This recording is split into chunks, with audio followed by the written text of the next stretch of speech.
In this video, I'll be explaining the entire timeline of Borderlands in chronological order, covering every major event from the ancient Eridian civilization all the way through to the most recent adventures on Pandora and beyond. This timeline spans the main numbered entries, Borderlands 1, 2, and 3, along with the pre-sequel, both tales from the Borderlands games, and Tiny Tina's Wonderlands, giving us roughly 10 major story beats to work through. Now, I should mention up front that this timeline focuses on major in-universe events and does not include every single comic, short story, or minor DLC unless it significantly impacts the overarching narrative. Because while there are plenty of supplementary materials out there, we're concentrating on the core story that shapes the universe and drives the main plot forward. As always, throughout the video, there will be a timeline animation at the bottom of the screen, so you can easily follow along and understand exactly when each event takes place, which is especially helpful given that the Borderlands series doesn't always present its story in chronological order. Here's something fascinating to consider before we dive in. The origins of the Vaults and the Eridians predate humanity's spacefaring by millennia, hinting at a galactic history far older than the corporate wars, which means that by the time humans even arrive on Pandora, they're stepping into the remnants of a civilization that rose and fell long before Earth ever launched its first colony ship. But before we get to any of that, we need to explain the setting first, because understanding the corporate structure, the nature of the vaults, and why Pandora matters in the first place is essential to making sense of everything that follows. Long before humanity ever looked up at the stars, long before the first corporation set foot on Pandora, and countless millennia before the first Vault Hunter ever pulled a trigger, the galaxy belonged to another civilization entirely. We're talking about an era so ancient that its exact dating remains beyond our comprehension, a time measured not in years but in geological epochs, an age that predates recorded history by spans that make human civilization look like a fleeting moment. This is the age of the Eridians, and it is here in this primordial epoch that the story of Borderlands truly begins. The Eridians were not just another alien species struggling to survive among the stars. They were something far more extraordinary, a race that had achieved what most civilizations could only dream of. Their empire stretched across vast swathes of the galaxy, encompassing countless star systems and worlds. They built towering structures that defied conventional physics, created technology that blurred the line between science and what we might call magic, and developed an understanding of the universe that remains unmatched to this day. When we examine the remnants of their civilization, the fragments of their architecture scattered across planets like Pandora, Promethea, Elpis, and Necrotafeo, we find evidence of a society that had transcended the normal limitations of biological existence. Their cities were marvels of engineering, their monuments testaments to a mastery of materials and energy that modern science struggles to replicate even with all our advanced manufacturing and computing power. The technological achievements of the Eridians were nothing short of miraculous. They developed what we now call phase-shifting technology, a method of manipulating the fundamental structure of space-time itself. This wasn't simple teleportation or faster-than-light travel, though they certainly possessed both. Phase shifting allowed the Eridians to exist partially outside normal reality, to move through dimensions that intersect with our own, but remain invisible to conventional observation. They could render matter intangible, pass through solid objects, and traverse distances instantaneously by stepping through the spaces between spaces. This technology became the foundation for much of their civilization's infrastructure, allowing them to build structures that seemed to defy gravity and logic, towers that existed in multiple dimensions simultaneously, and gateways that connected distant worlds as easily as doorways connect rooms in a house. Beyond phase shifting, the Eridians mastered energy manipulation on a scale that remains almost incomprehensible. They could draw power directly from stellar bodies, harness the energy of black holes, and channel forces that would tear apart conventional technology. They created what we might call perpetual motion machines, devices that generated limitless energy by tapping into fundamental forces of the universe. Their weapons could disintegrate matter at the molecular level, their shields could withstand the heat of a sun, and their power sources continued functioning millions of years after their creators vanished.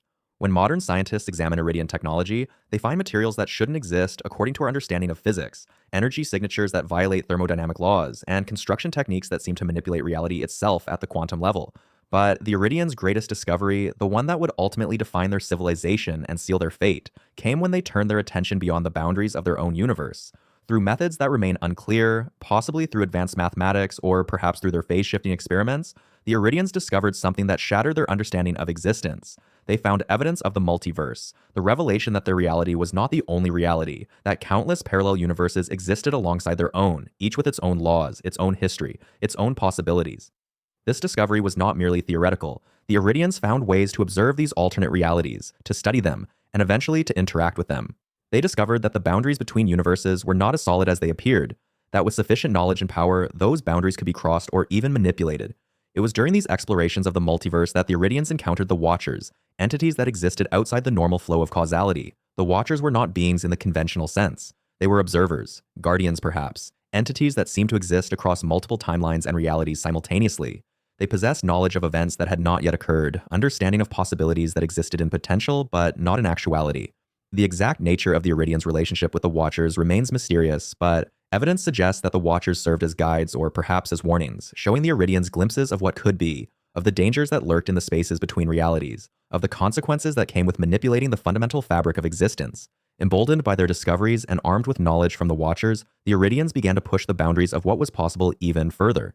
They started to manipulate reality itself, not just observing or traveling through it, but actively reshaping it according to their designs. They created pocket dimensions, entire universes in miniature that existed outside the normal flow of space and time.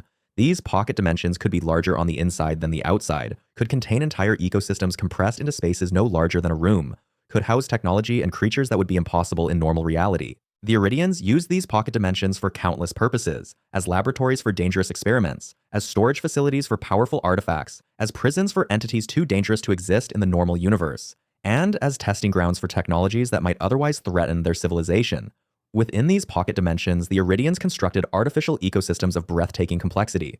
They didn't just create simple habitats, they engineered entire biospheres complete with weather systems, evolutionary pressures, and self-sustaining food chains. They populated these ecosystems with creatures from across the galaxy, sometimes transplanting species from their native worlds, sometimes creating entirely new forms of life through genetic engineering and what we might call biosculpting. Some of these creatures were designed as guardians, powerful entities programmed to protect whatever the Eridians deemed valuable. Others were experiments in evolution, species engineered to adapt and change in response to their environments. Still others were weapons, biological horrors created for purposes we can only guess at. Many of these creatures would later be classified by human xenobiologists as indigenous fauna when discovered on planets like Pandora, never suspecting that these monsters were actually alien imports, transplanted millions of years ago by a civilization that treated entire planets as laboratories. The culmination of all this knowledge, all this power, all this technological and reality-bending capability was the creation of the vaults. These were not simple storage facilities or treasure chambers, though that's how many modern vault hunters think of them. The vaults were massive repositories of Eridian technology, knowledge, and power, scattered across numerous planets throughout the galaxy. Each vault was unique, designed for a specific purpose, containing specific treasures or horrors depending on the intentions of its creators. Some vaults held weapons of unimaginable destructive capability, guns that could level cities or crack planets. Others contained data archives, crystallized information storage systems that held the accumulated knowledge of Eridian civilization. Still others served as prisons, containing creatures or entities too dangerous to be allowed to roam free. The vaults were constructed using the Eridians' most advanced technology, incorporating pocket dimensions, phase shifting, energy manipulation, and reality warping capabilities. They existed partially outside normal space, making them nearly impossible to detect or access without specific knowledge. Their walls were made of materials harder than diamond. Their defenses included automated weapon systems that remained functional millions of years after their installation, and their very existence was often hidden behind layers of dimensional barriers and psychic obscurement. Perhaps the most mysterious aspect of Eridian civilization was their creation of sirens, individuals imbued with extraordinary abilities that defied conventional explanation. The Eridians didn't just grant random powers to random people, they developed a method of permanently altering certain individuals at a fundamental level, changing them into something more than baseline members of their species. These siren powers were not technological augmentations that could be removed or disabled. They were intrinsic, woven into the very essence of the individual, passed down through some mechanism that ensured only 6 sirens could exist in the universe at any given time. The powers granted varied, but all involved manipulation of reality in ways that echoed Eridian technology. Some sirens could phase shift, moving through solid matter or teleporting short distances. Others could manipulate energy, generating shields or projecting devastating blasts. Still others could control minds, heal injuries that should be fatal, or even manipulate the flow of time itself. The Eridians created these powers for reasons that remain debated among scholars. Were sirens meant to be weapons, super soldiers in some ancient conflict? Were they guardians, protectors of Eridian knowledge and technology? Or were they something else entirely? Perhaps keys themselves, living tools designed to interact with Eridian systems in ways that normal beings could not. To control access to their vaults, the Eridians developed an elaborate system of vault keys, artifacts specifically designed to unlock the dimensional barriers protecting each vault. These were not simple mechanical keys, they were complex devices that incorporated Eridian technology, often requiring multiple components to function. A single vault key might consist of several pieces scattered across a planet or even across multiple worlds, each piece containing part of the unlocking sequence, each piece necessary for the whole to function. The keys themselves were often works of art, intricate constructions that demonstrated the Eridians' mastery of materials and energy. They glowed with internal light, responded to proximity to their corresponding vault, and sometimes seemed to possess a form of limited intelligence, guiding worthy individuals toward their destinations. The Eridians hid these keys carefully, placing them in locations that required significant effort to reach, protecting them with guardians and traps, ensuring that only those with sufficient determination and capability could gather the necessary pieces. This wasn't mere paranoia. The Eridians understood that what lay within their vaults was dangerous, that the technology and creatures they had locked away could threaten entire civilizations if released carelessly. The keys were not just locks, they were tests, ensuring that anyone who opened a vault had proven themselves capable of handling what lay within. But for all their power, for all their technological mastery and reality warping capabilities, the Eridians encountered something that threatened everything they had built. They discovered the Destroyer, and nothing in their civilization would ever be the same. The Destroyer was not a creature in any conventional sense. It was a cosmic entity, a being of such immense power and destructive capability that it defied categorization. Some Eridian texts describe it as a force of nature, an incarnation of entropy itself, a living embodiment of the heat death of the universe. Others suggest it was something that had crossed over from another reality, a predator from outside the multiverse that had found its way into our dimension and could not be sent back. Whatever its origin, the Destroyer's nature was undeniable. It consumed. It destroyed. It unmade reality itself, breaking down matter and energy into fundamental chaos, leaving nothing but void in its wake. The Destroyer moved through space like a cancer, corrupting everything it touched, transforming ordered systems into howling chaos. Planets died in its presence, stars flickered and went dark, and entire sections of space became uninhabitable dead zones where the normal laws of physics ceased to function. To safeguard their most precious secrets and contain the threats locked within, the Eridians engineered an army of protectors known as the Guardians. These synthetic warriors were not mere machines, but rather constructs infused with Eridian technology and purpose, designed to endure across millennia without faltering. The Guardians took many forms, each specialized for different defensive roles. Some were small and swift, capable of overwhelming intruders through sheer numbers. Others were massive and heavily armored, serving as immovable sentinels at critical junctures. The most advanced Guardians possessed the ability to phase through solid matter, teleport short distances, or generate protective barriers of pure energy. Unlike organic soldiers who would age and die, the Guardians required no sustenance, no rest, and no motivation beyond their core programming. They were stationed not only at vault entrances but throughout Eridian ruins, temples, and sites of particular significance. These tireless defenders would attack any unauthorized presence on site, making no distinction between curious explorers and would-be thieves. The Guardians represented the Eridians' commitment to ensuring their work would remain protected long after they themselves had vanished from the galaxy. As the Eridian civilization reached its twilight, they left behind an extensive network of artifacts, ruins, and of course the vaults themselves as their enduring legacy. These remnants were scattered across countless worlds, each site a testament to their technological prowess and their burden of cosmic responsibility. The ruins ranged from small outposts to sprawling temple complexes that covered entire valleys. Many of these structures defied conventional physics, featuring impossible geometries and materials that remained pristine despite eons of exposure to harsh planetary conditions. The vaults stood as the crown jewels of this legacy, each one a self-contained dimensional space larger on the inside than its exterior suggested. Within these vaults, the Eridians stored not only imprisoned monsters, but also repositories of knowledge, advanced weaponry, and technologies that would seem like magic to any civilization that discovered them. The artifacts they left behind included everything from simple tools and decorative items to complex machinery whose purpose remained inscrutable to later researchers.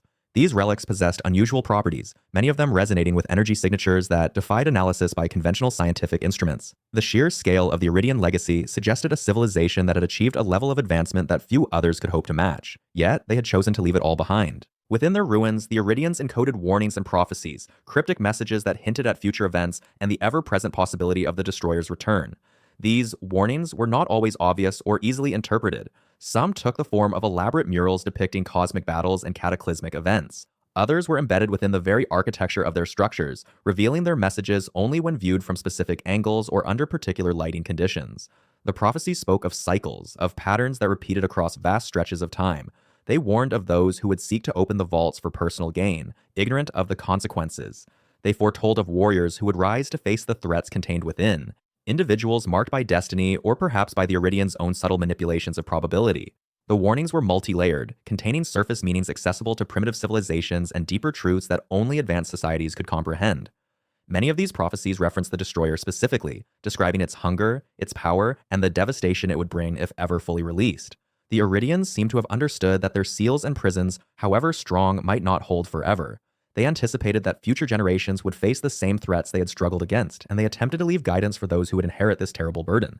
Central to much of the Eridian technology was a substance they had developed or perhaps discovered, an element of immense power and instability known as iridium. This purple crystalline material possessed properties unlike any naturally occurring element. It could amplify certain abilities in living beings, particularly those with innate supernatural talents. It served as a power source for Eridian machinery, capable of generating energy outputs that dwarfed conventional fuel sources. Iridium was most commonly found in the vicinity of vaults, either because the Eridians deliberately placed it there or because the dimensional stresses created by vault construction somehow generated the substance. The element was not without its dangers. Prolonged exposure could cause severe health problems in organic beings, including cellular degradation and neurological damage. In high concentrations, iridium became violently unstable, capable of explosive releases of energy. Despite these hazards, or perhaps because of them, iridium would become one of the most sought-after resources in the galaxy once later civilizations discovered its existence. The Eridians themselves seem to have mastered its use, incorporating it into everything from their weapons to their architecture. The distinctive purple glow of iridium became synonymous with Eridian presence, a calling card that marked their territories long after they had departed. To test those who might prove worthy of accessing their most guarded secrets, the Eridians constructed specialized facilities known as Eridian Proving Grounds. These arenas were designed to challenge individuals or small groups through a series of increasingly difficult combat scenarios. The Proving Grounds were not mere obstacle courses, but rather sophisticated testing environments that adapted to the capabilities of those who entered them. They featured multiple waves of enemies, environmental hazards, and strict time limits that forced participants to demonstrate not only combat prowess, but also strategic thinking and efficient resource management. The Guardians deployed within Proving Grounds were often more numerous and aggressive than those found in typical ruins. Completing a Proving Ground required a combination of skill, coordination, and sometimes sheer determination.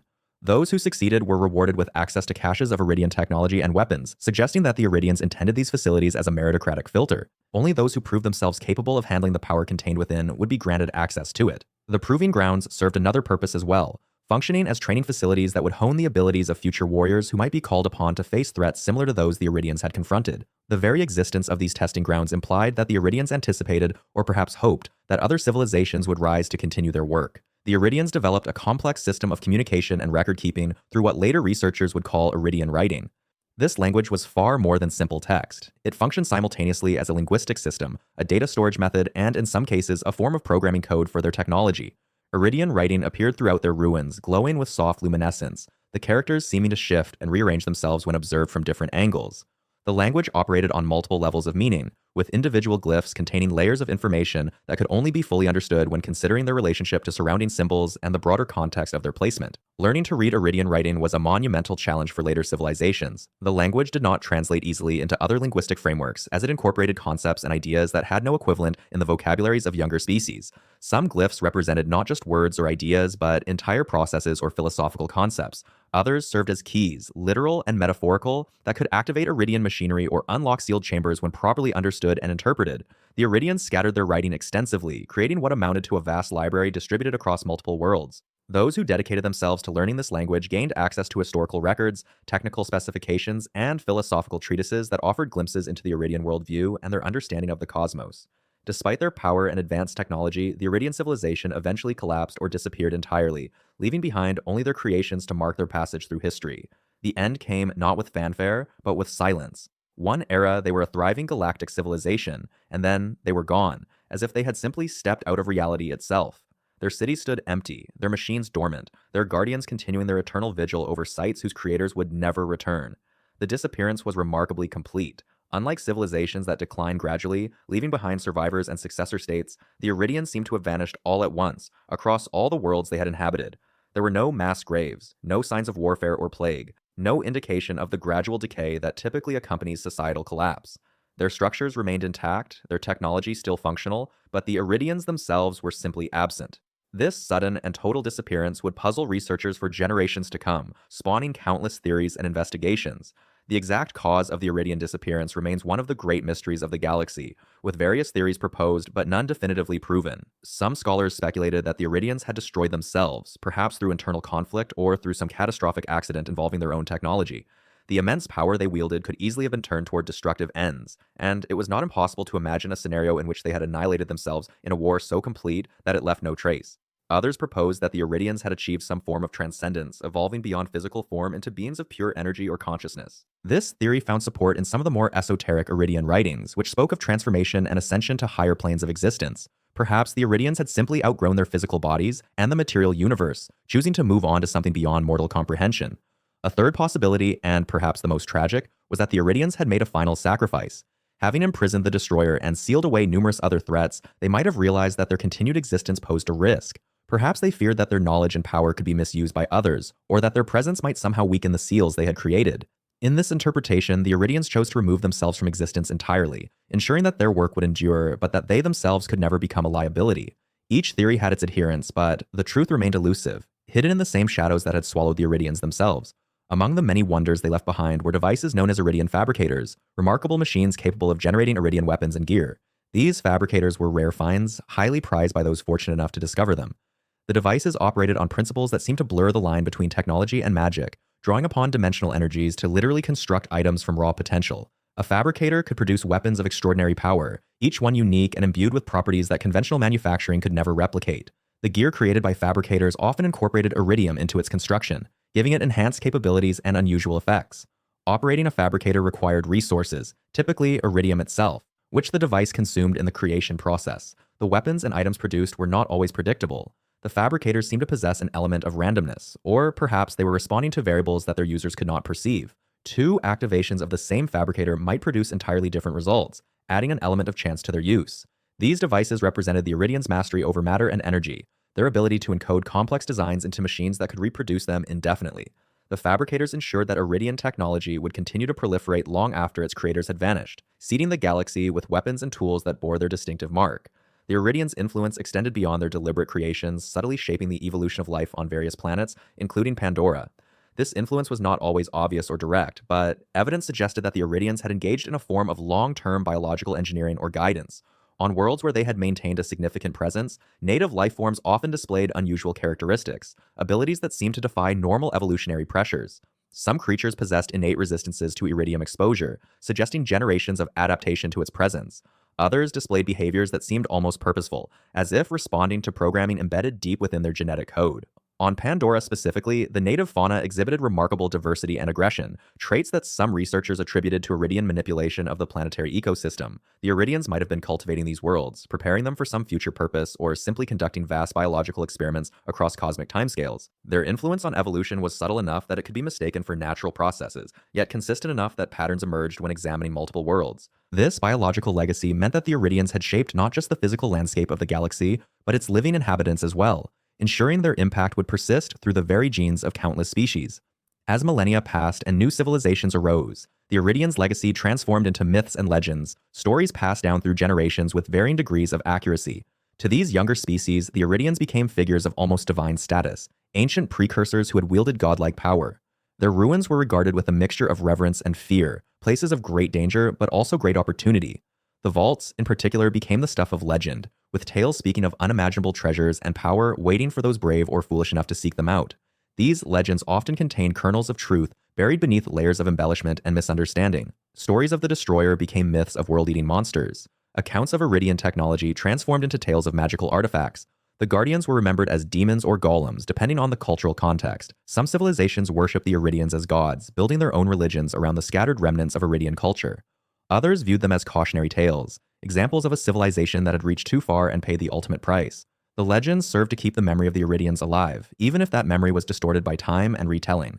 They ensured that when explorers and treasure hunters eventually discovered genuine Eridian sites, they would arrive with preconceptions and expectations shaped by generations of storytelling.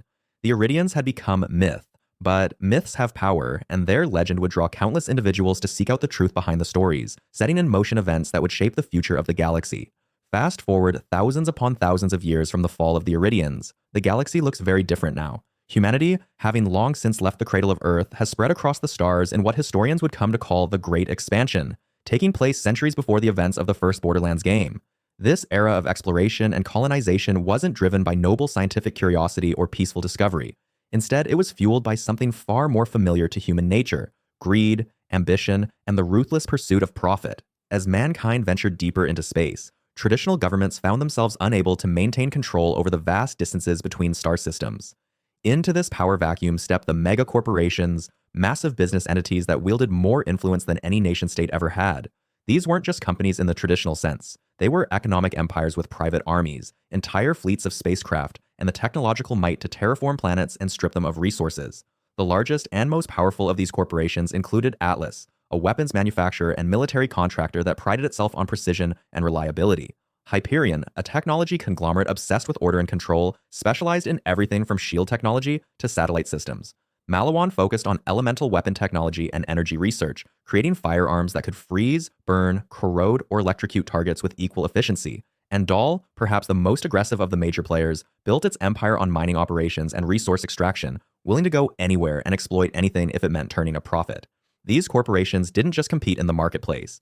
They engaged in corporate warfare that sometimes turned literal, with hired mercenaries, economic sabotage, and territorial disputes over newly discovered planets. Every corporation maintained its own security forces, research divisions, and colonial infrastructure. They operated with near total autonomy, answering to shareholders rather than any moral or legal authority. In the absence of effective interstellar law, the corporations became the law, at least on the worlds they claimed. The competition for resources drove innovation, but not always in directions that benefited humanity as a whole. Hyperion, always seeking an edge in efficiency and control, developed a series of robots called Interplanetary Ninja Assassin Claptrap Units, or INAC units for short. These weren't the bumbling, personality-driven claptrap units that would later become infamous across Pandora. The INAC series represented Hyperion's attempt to create the perfect corporate tool, a robot that could handle everything from mundane maintenance tasks to corporate espionage and, when necessary, assassination. The units were designed with advanced mobility systems, allowing them to navigate diverse terrain and environments. They featured modular programming that could be adapted for different missions, whether that meant repairing infrastructure, gathering intelligence on rival corporations, or eliminating problematic individuals who stood in Hyperion's way. The INAC units represented the cold calculus of corporate thinking. Why pay human employees with their messy needs for food, rest, and ethical considerations when you could deploy an army of programmable robots? Hyperion manufactured thousands of these units, deploying them across their various holdings and operations. The technology proved successful enough that other corporations began developing their own robotic workforce solutions, though few matched the versatility of Hyperion's designs. These early robots laid the groundwork for the automated systems that would later populate corporate facilities across the galaxy, including the more personality-equipped claptrap units that would eventually serve as general-purpose steward bots. It was during this era of aggressive expansion that corporate survey teams made a discovery that would change everything.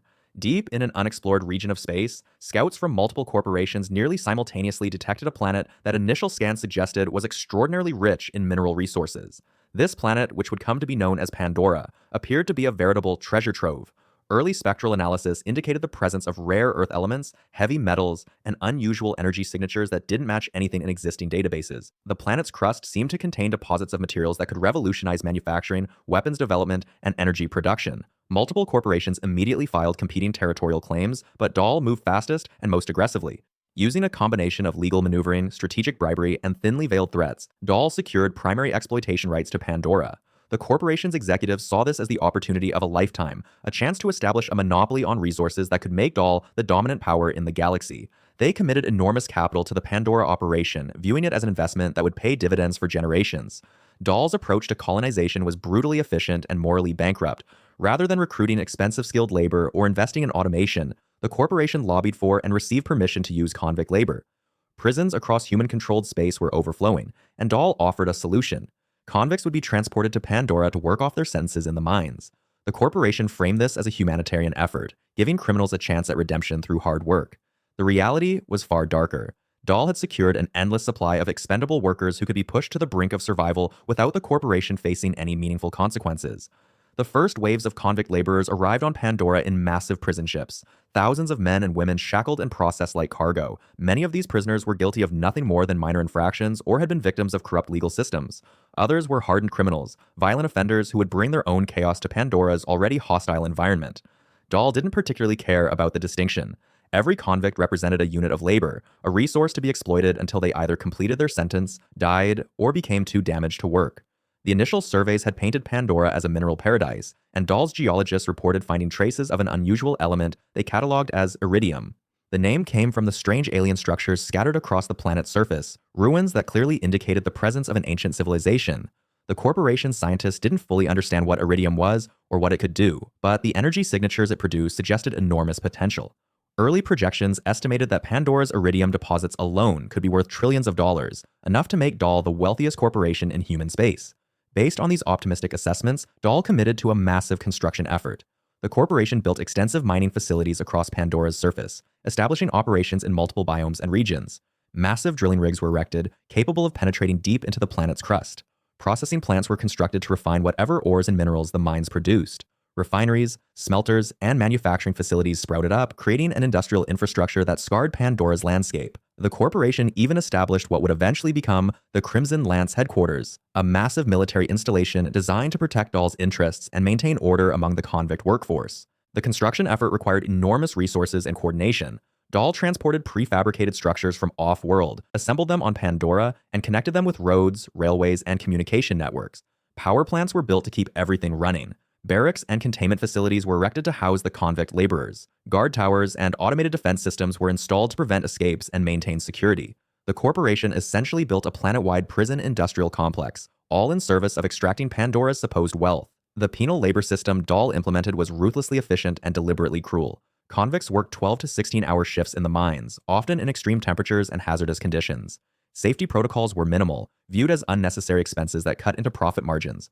Workers who were injured or became ill received little medical attention. Those who died, whether from accidents, exposure, or the planet's dangerous wildlife, were simply replaced with fresh convicts from the next prison ship. Dahl's overseers maintained order through a combination of surveillance, punishment, and the ever-present threat of extended sentences for those who caused trouble. The corporation justified this brutality through cold economic logic. Convict labor was cheap, essentially free aside from minimal food and housing costs. If workers died, there were always more prisoners to take their place. The system maximized profit extraction while minimizing expenses, which was exactly what Dahl's shareholders demanded. The human cost was irrelevant to the corporate balance sheet, but Pandora itself had other ideas about Dahl's plans. The planet proved far more hostile than initial surveys had indicated. The wildlife alone presented constant dangers that early assessments had dramatically underestimated. Creatures called skags, vicious, predatory animals with powerful jaws and pack-hunting instincts, attacked work crews regularly. Flying creatures known as raks swarmed from cave systems, their razor-sharp talons shredding exposed flesh. Larger predators lurked in various regions, ambushing workers who strayed too far from protected areas. Dahl lost hundreds of convicts to wildlife attacks in the first months of operation alone. The planet's geology also proved treacherous. Seismic activity was far more severe than predicted, with earthquakes regularly damaging facilities and collapsing mine shafts. Underground gas pockets caused explosions that killed entire work crews. Unstable rock formations led to cave-ins and structural failures. The harsh environment wore down equipment faster than expected, requiring constant maintenance and replacement. What should have been straightforward mining operations became expensive, dangerous endeavors that consumed resources at an alarming rate. Then, there were the artifacts. As mining operations expanded, Dahl workers began encountering the remnants of the Eridian civilization with increasing frequency. Strange structures built from materials that resisted all attempts at analysis. Chambers filled with technology that still functioned after millennia. Alien writing that no one could decipher. These discoveries fascinated Dahl's scientists and engineers, who recognized that they had stumbled onto something potentially more valuable than mere minerals. Here was evidence of an advanced alien civilization, technology that might be reverse engineered and exploited. But these discoveries also complicated operations. Mining had to be halted whenever significant ruins were found, so research teams could document and study them. Some artifacts seemed to actively resist excavation, their alien technology creating energy fields or structural reinforcements that Dahl's equipment couldn't penetrate. Workers reported strange phenomena around certain ruins, unexplained energy discharges, and mysterious malfunctions that defied rational explanation. The corporation wanted to exploit these discoveries, but doing so required time, expertise, and resources that were supposed to be focused on mineral extraction. Most troubling of all, the vast mineral wealth that had justified this entire operation simply wasn't materializing. Dahl's geologists conducted survey after survey, drilling deeper and ranging farther across Pandora's surface, but the expected deposits remained elusive. The brutal conditions imposed by the Dahl Corporation on its convict workforce inevitably bred resentment and resistance. As the mining operations expanded deeper into Pandora's crust and the quotas grew more demanding, the convicts began to organize. Small acts of sabotage escalated into coordinated work stoppages. Equipment would mysteriously malfunction. Overseers disappeared during their rounds through the darker tunnels. The corporation's security forces, stretched thin across multiple facilities, found themselves increasingly unable to maintain order. Riots broke out in the cramped barracks where hundreds of prisoners were housed in conditions barely suitable for human habitation. The company's response was predictably harsh. They deployed automated defense systems, turrets that fired indiscriminately into crowds, and shock collars that could be activated remotely. But every act of suppression only fueled further unrest. The convicts had nothing left to lose. Many had been sentenced to life terms for minor infractions back on their home worlds. Others had been press-ganged into service through legal loopholes that allowed corporations to claim jurisdiction over entire populations. On Pandora, facing death in the mines or death fighting their captors, they chose rebellion. The uprisings drained resources and manpower that Dahl could ill afford to spare, particularly as the mining yields continued their disappointing trajectory. The Dahl Corporation's board of directors, operating from their climate-controlled offices light years away, began to question the viability of the Pandora operation. The quarterly reports painted an increasingly grim picture. Extraction costs had tripled since the initial surveys. The convict labor force, once seen as an inexhaustible resource, was proving more expensive to manage than anticipated. Security expenditures alone were consuming a significant portion of the operation's budget. Meanwhile, the minerals being extracted, while valuable, were not the treasure trove the initial surveys had suggested. The iridium deposits, those strange purple crystals that seemed to pulse with an inner light, remained largely inert and useless with current technology. Dahl scientists could not determine any practical application for the substance. It resisted all conventional analysis, neither conducting electricity in predictable ways nor responding to standard refining processes. Without a market for iridium and with conventional mineral yields declining, the profit margins shrank month by month. The corporation began to scale back its operations, closing the least productive mining sites first. Entire facilities were mothballed, their equipment left to rust under Pandora's harsh suns. During this period of decline, however, some Dahl scientists made discoveries that should have changed everything. While surveying one of the deeper excavation sites, a research team stumbled upon what appeared to be an artificial chamber buried far beneath the surface. The walls were covered in intricate geometric patterns that seemed to shift when viewed from different angles. The material itself defied analysis, harder than diamond yet somehow organic in its structure. More chambers were discovered in rapid succession, each containing artifacts that clearly indicated an advanced civilization had once inhabited Pandora. The scientists documented strange devices that hummed with residual energy, holographic star maps that flickered to life when approached, and most intriguingly, repeated symbols that appeared to reference something the researchers began calling vaults. These were not simple storage facilities. The Eridian writings, slowly being deciphered through pattern recognition algorithms, suggested the vaults were containment systems of immense power. The scientists theorized they might hold weapons, technology, or energy sources far beyond current galactic capabilities.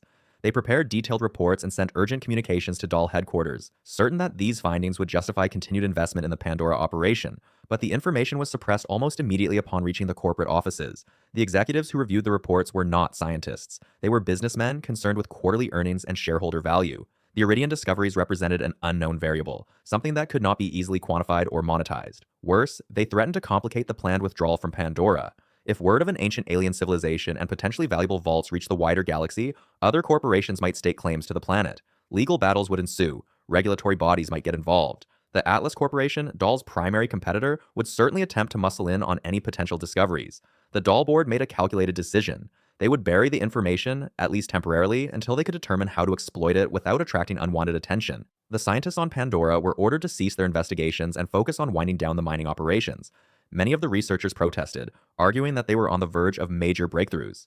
Their protests were noted and ignored.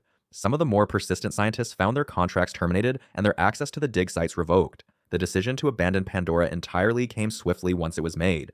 The corporation had already written off the planet as a failed venture in their internal accounting. The remaining mining operations were shut down over the course of several months. Equipment was evaluated for potential salvage value, but the cost of transporting heavy machinery back to civilized space exceeded its worth.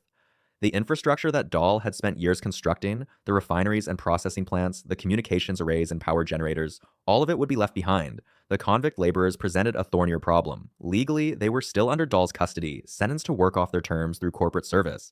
But transporting thousands of prisoners back to their homeworlds would be expensive, and many of those worlds would refuse to take them back regardless.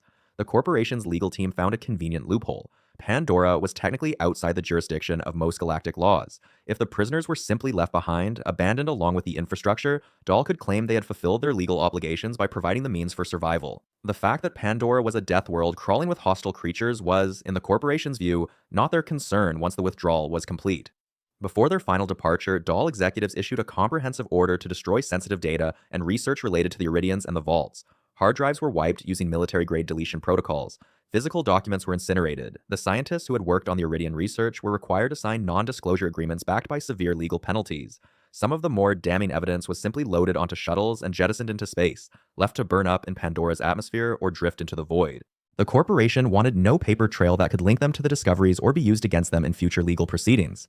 A few scientists managed to smuggle out copies of their research, storing data on personal devices or memorizing key findings. But these fragments were incomplete, lacking the context and supporting evidence that would make them credible to the wider scientific community. The Eridian dig sites themselves were sealed with explosives, collapsing tunnels, and burying the chambers under tons of rock.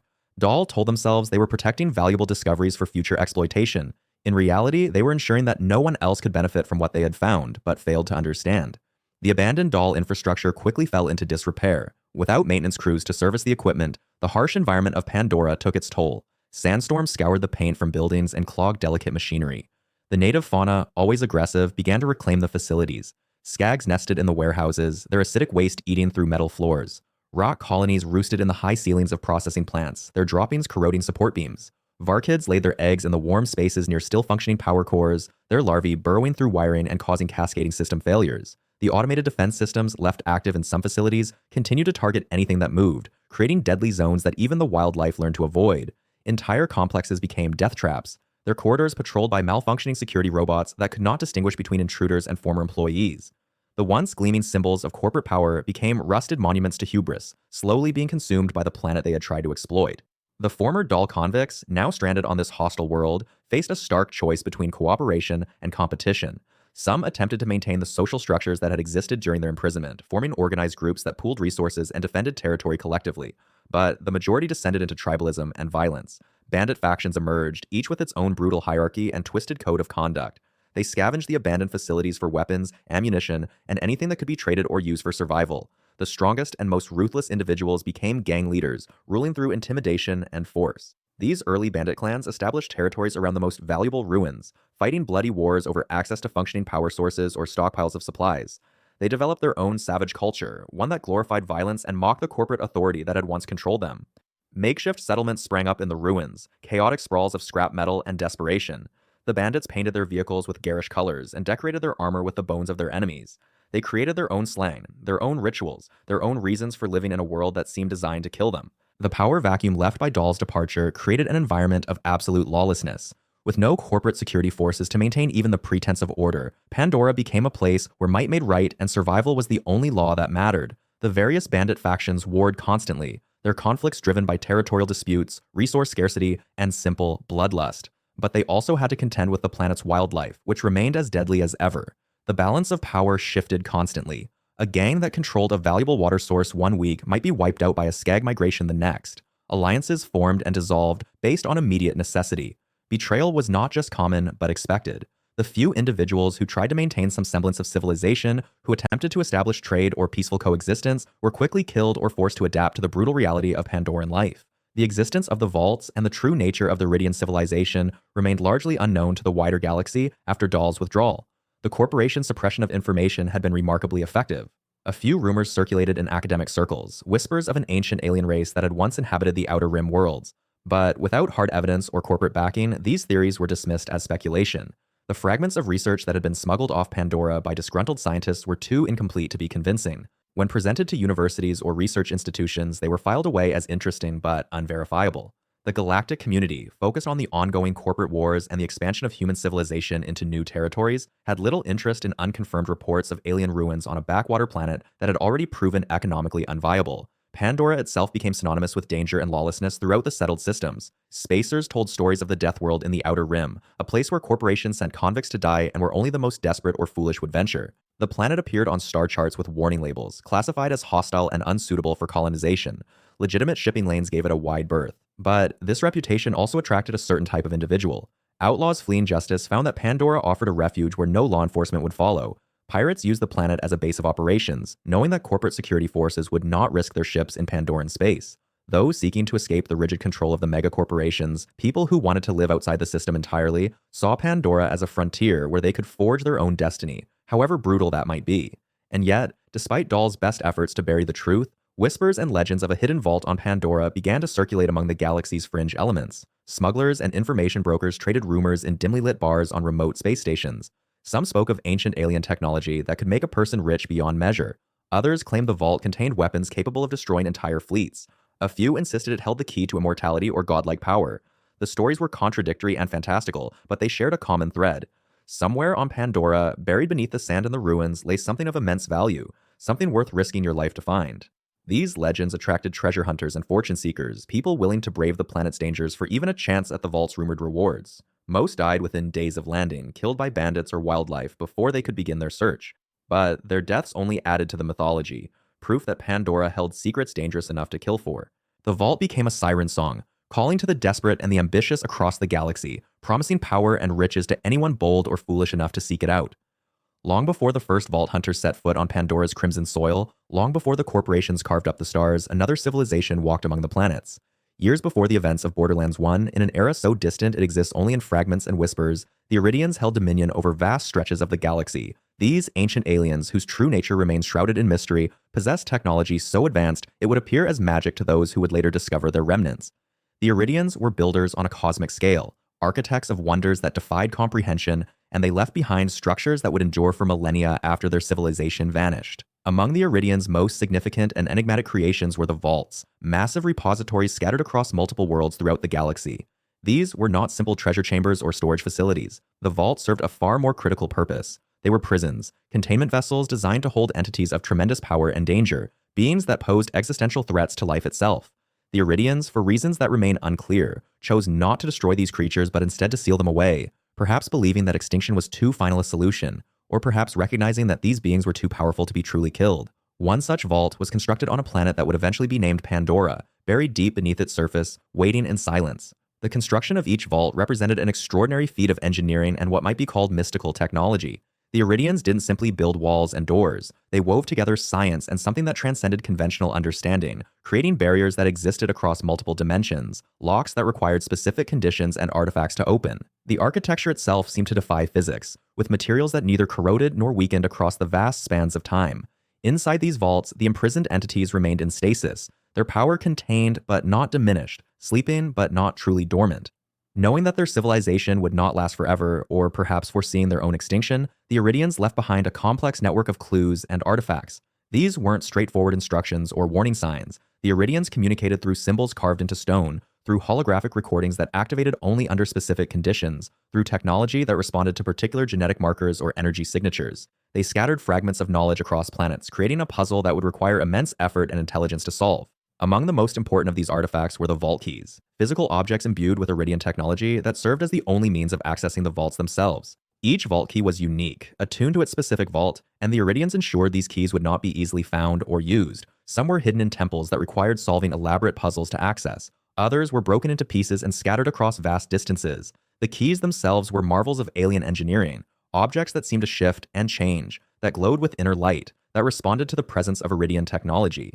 Whether these artifacts were meant as guides to help future civilizations access the power within the vaults, or as warnings to stay away, remains a matter of fierce debate among the few xenoarchaeologists who study Eridian culture. The Eridians left other traces as well. Across Pandora and other worlds, they constructed guardians, robotic or semi-organic constructs programmed to protect Eridian sites and technology. These guardians would remain functional for thousands of years, attacking anyone who ventured too close to sacred locations. The aliens also left behind smaller artifacts, pieces of technology that would become valuable commodities in later eras, devices whose purposes were often unclear but whose power was undeniable. Iridium, a rare element that the Eridians had used extensively, could be found in deposits near their ancient sites, though in the era before Borderlands 1, this substance remained largely undiscovered and its properties unknown.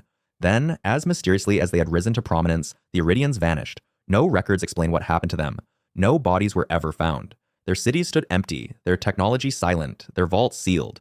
Whether they ascended to another plane of existence, were wiped out by some catastrophic event, or simply left the galaxy behind, no one knows. They became ghosts, a civilization remembered only through the monuments they left behind. Centuries passed. Millennia, perhaps. The galaxy changed. New civilizations rose. Humanity spread outward from Earth, developing faster than light travel, establishing colonies on distant worlds, and forming the massive corporations that would come to dominate interstellar commerce. In this new era of human expansion, scouts and survey teams ranged far and wide, searching for planets that could be colonized, that held valuable resources, or that offered strategic advantages. One such world caught their attention, a planet in a remote system, harsh and unforgiving, but with sensor readings that suggested mineral wealth beneath its surface. They named it Pandora, after the figure from ancient Earth mythology, though whether this was meant as a warning or simply seemed appropriate for a world full of unknown dangers, no one remembers. The first human colonization efforts on Pandora began with optimism that would quickly prove misplaced. The initial waves of colonists arrived expecting hardship, but believing that human ingenuity and technology would overcome any obstacles. They established settlements in regions that seemed relatively hospitable, built infrastructure to support mining operations, and began the work of extracting the resources that had drawn them across the stars. These early colonists were a mix of corporate employees, independent prospectors, families seeking new opportunities, and those running from something in their past. Pandora offered a fresh start, or so they believed. Reality proved far harsher than the corporate brochures had suggested. Pandora's environment was actively hostile to human life. The planet's ecosystem, if it could be called that, teemed with predators unlike anything found on Earth or the core worlds. Skags, vicious creatures with massive jaws and insatiable appetites, hunted in packs and could tear through standard protective gear with ease. Rock, flying predators with razor-sharp talons, descended in swarms on anyone foolish enough to travel in the open. Spider ants, insectoid monstrosities the size of ground vehicles, built vast hives underground and defended their territory with savage ferocity. These were just the most common threats. Pandora's wildlife seemed designed by some cruel intelligence to kill humans in as many ways as possible. The environmental hazards matched the biological ones. Pandora's weather patterns were extreme and unpredictable. Sandstorms could strip flesh from bone. Temperature variations between day and night were severe enough to require specialized equipment. Certain regions of the planet experienced caustic rain that corroded metal and burned exposed skin. The soil in many areas was toxic, making agriculture nearly impossible. Water sources were scarce and often contaminated.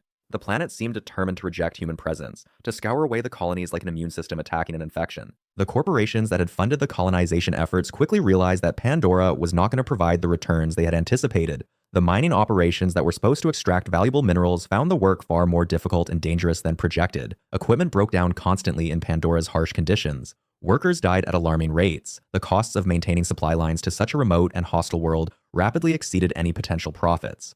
One by one, the major corporate interests began to withdraw, abandoning their facilities and leaving behind the colonists who had depended on corporate support for survival. This abandonment created a crisis. Thousands of people found themselves stranded on a planet that wanted them dead, with dwindling supplies and no way off-world. Some settlements simply collapsed, their inhabitants killed by wildlife, starvation, or each other. Others adapted, becoming harder, meaner, more desperate. Bandit clans formed from the remnants of failed colonies, groups of survivors who turned to raiding and violence as a means of survival. Small towns persisted in the more defensible locations, their populations clinging to existence through sheer stubborn determination. Pandora became a frontier world in the truest sense, a place where law meant little and survival meant everything. It was during these dark years of struggle and abandonment that the Whispers began. Somewhere in the ruins of Eridian sites, in the depths of caves where ancient alien symbols covered the walls, among the artifacts that occasionally turned up in excavations, colonists started finding references to something called a vault. The information was fragmentary, unclear, often contradictory. Some sources suggested the vault was a repository of advanced technology.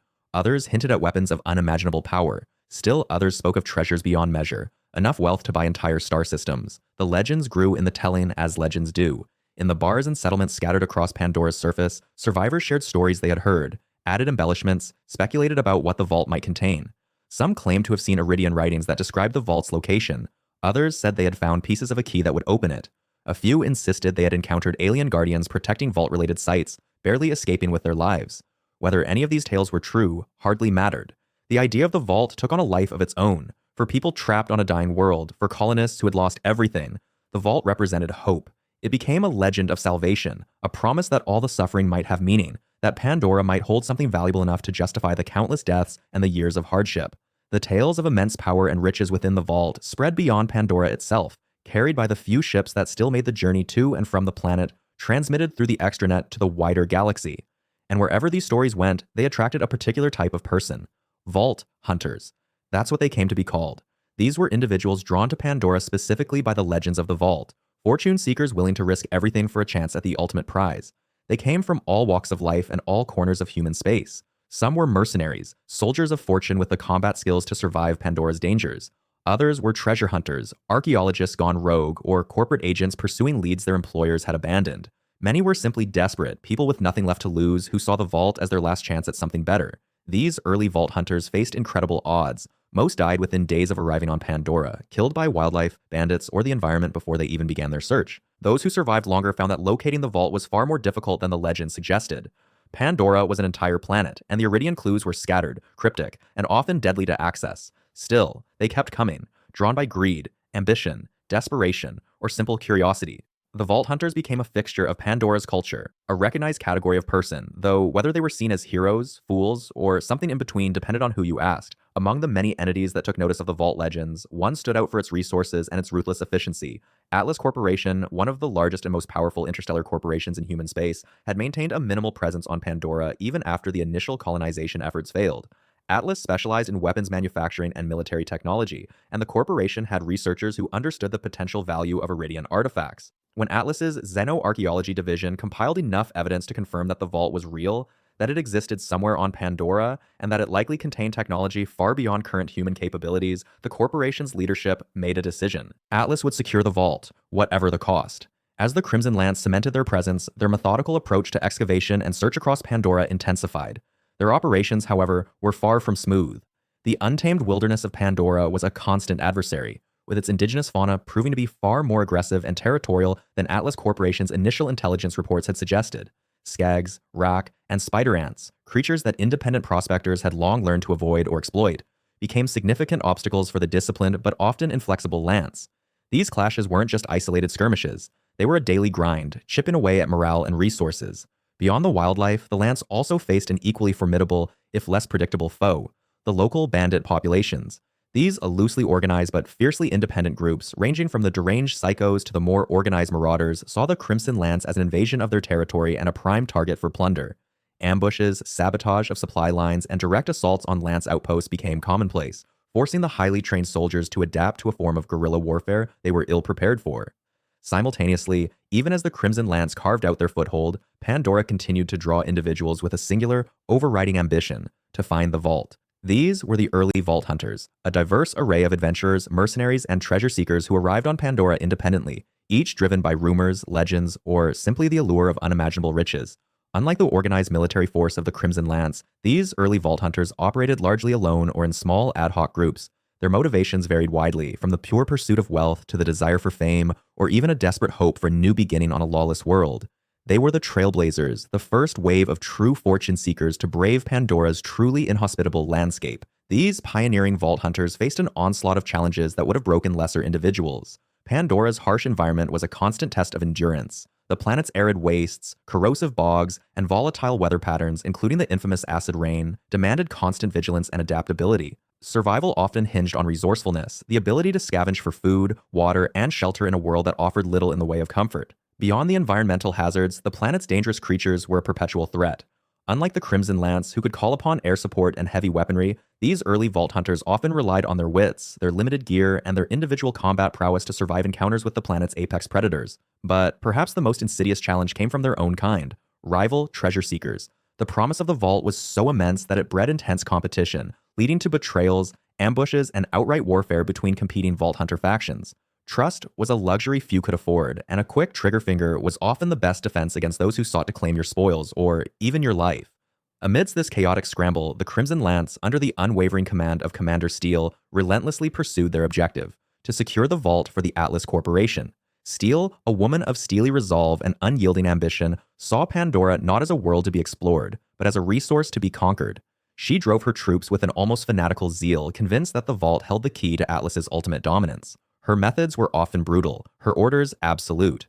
The Lance's encounters were not just with wildlife and bandits, but increasingly with these independent Vault Hunters. Steele viewed them as interlopers, obstacles to Atlas's rightful claim. Resistance from these independent treasure seekers, whether through direct confrontation or attempts to bypass Lance checkpoints, was met with swift and decisive force.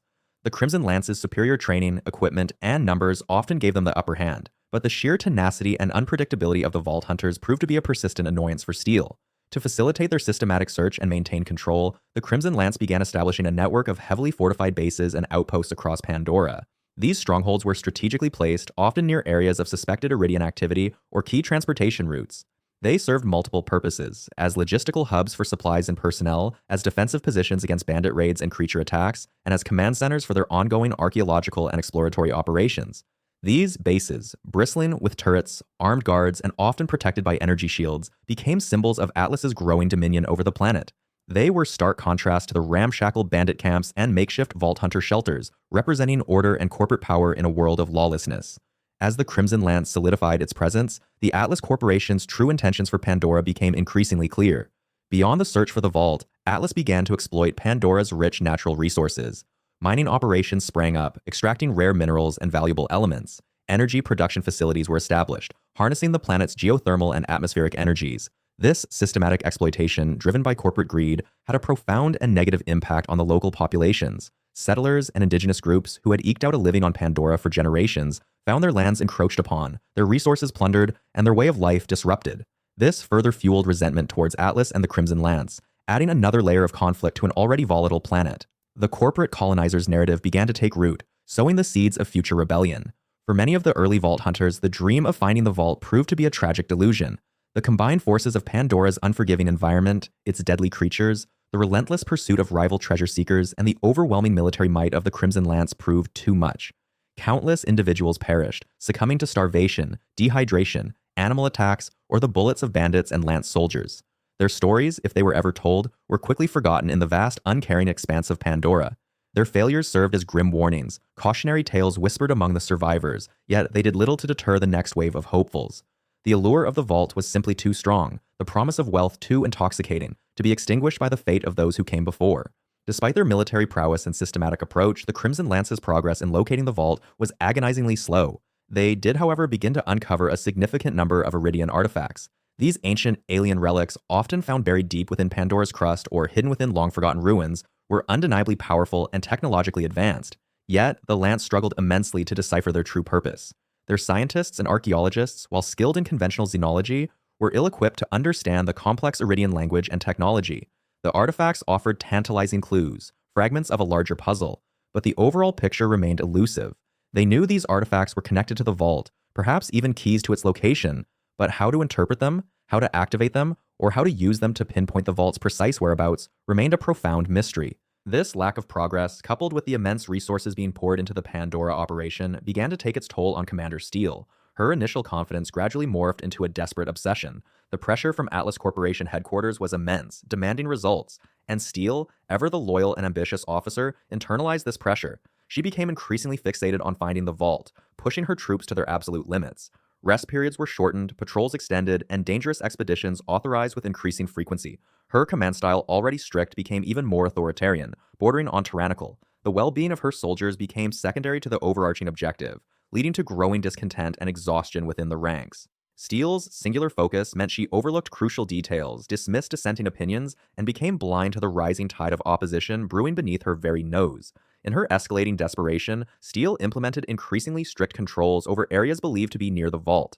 These zones, often identified through the discovery of Eridian artifacts or unusual geological formations, were declared off-limits to all non-Atlas personnel. Checkpoints were established, patrols intensified, and any independent vault hunter or prospector found within these restricted zones was immediately apprehended, interrogated, and often disappeared. This policy was designed to prevent any rival faction from reaching the vault before Atlas, but it also served to further alienate the independent vault hunters and local populations. It solidified the image of Atlas as an oppressive, monopolistic power, actively suppressing any competition. The freedom that initially drew many to Pandora was systematically eroded, replaced by the heavy hand of corporate control. By the time the next wave of vault hunters arrived on Pandora, the stage was meticulously set for a grand confrontation. The planet, once a wild frontier, was now a battleground. Atlas Corporation, through the Crimson Lance, had established a dominant, albeit precarious, foothold. Their control was extensive, their resources vast, but their understanding of the true nature of the vault remained incomplete. The independent vault hunters, though disparate and unorganized, represented a persistent threat to Atlas's monopoly. These new arrivals, often drawn by the same enduring legends that lured their predecessors, were largely unaware of the full extent of Atlas's operations. They knew of the Crimson Lance, of course, but the depth of Atlas's corporate manipulation, the systematic exploitation of Pandora's resources, and the ruthlessness of Steele's command were largely unknown to them. Crucially, they were also ignorant of the true nature of the vault itself. The whispers and rumors spoke of riches and power, but the deeper, more ancient secrets, the alien technology, and the terrifying entity that lay within remained a profound mystery. They were walking into a complex, multi-layered conflict, a corporate war masquerading as a treasure hunt, with stakes far higher than gold and glory. Having established the initial colonization of Pandora and the subsequent abandonment by Atlas, we now turn our attention to the year 2009, the in-universe setting for the events of the first Borderlands game, subtitled The Vault of the Destroyer. This period marks a pivotal moment in Pandora's history, as the legend of the vault transitions from whispered myth to tangible pursuit. Our story begins with the arrival of 4 distinct individuals, each drawn to Pandora by the tantalizing promise of untold riches and power. These are the Vault Hunters, a designation for those intrepid, or foolhardy, enough to seek out the fabled vault. First, there's Roland, a former soldier of the Crimson Lance, Atlas Corporation's elite military force, now a mercenary with a penchant for heavy weaponry and a strong moral compass beneath a gruff exterior. Then, there's Lilith, a siren, one of only 6 women in the entire universe possessing extraordinary mystical powers manifested as elemental abilities. In her case, phase walking and elemental damage. Mordecai, a skilled hunter and sniper, is accompanied by his loyal pet bird, Bloodwing, a rak-like creature trained for combat and reconnaissance.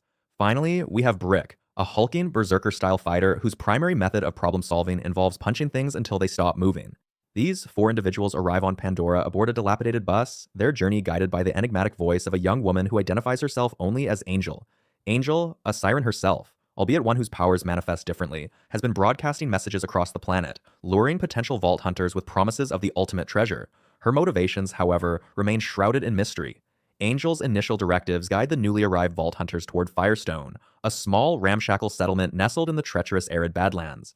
Firestone, like many outposts on Pandora, is a testament to human resilience in the face of overwhelming adversity. It's a collection of corrugated metal shacks, makeshift defenses, and a few essential services, constantly under threat from the planet's hostile wildlife and even more hostile bandit populations. It's here, in this humble beginning, that the Vault Hunters are meant to establish their base of operations and commence their perilous quest.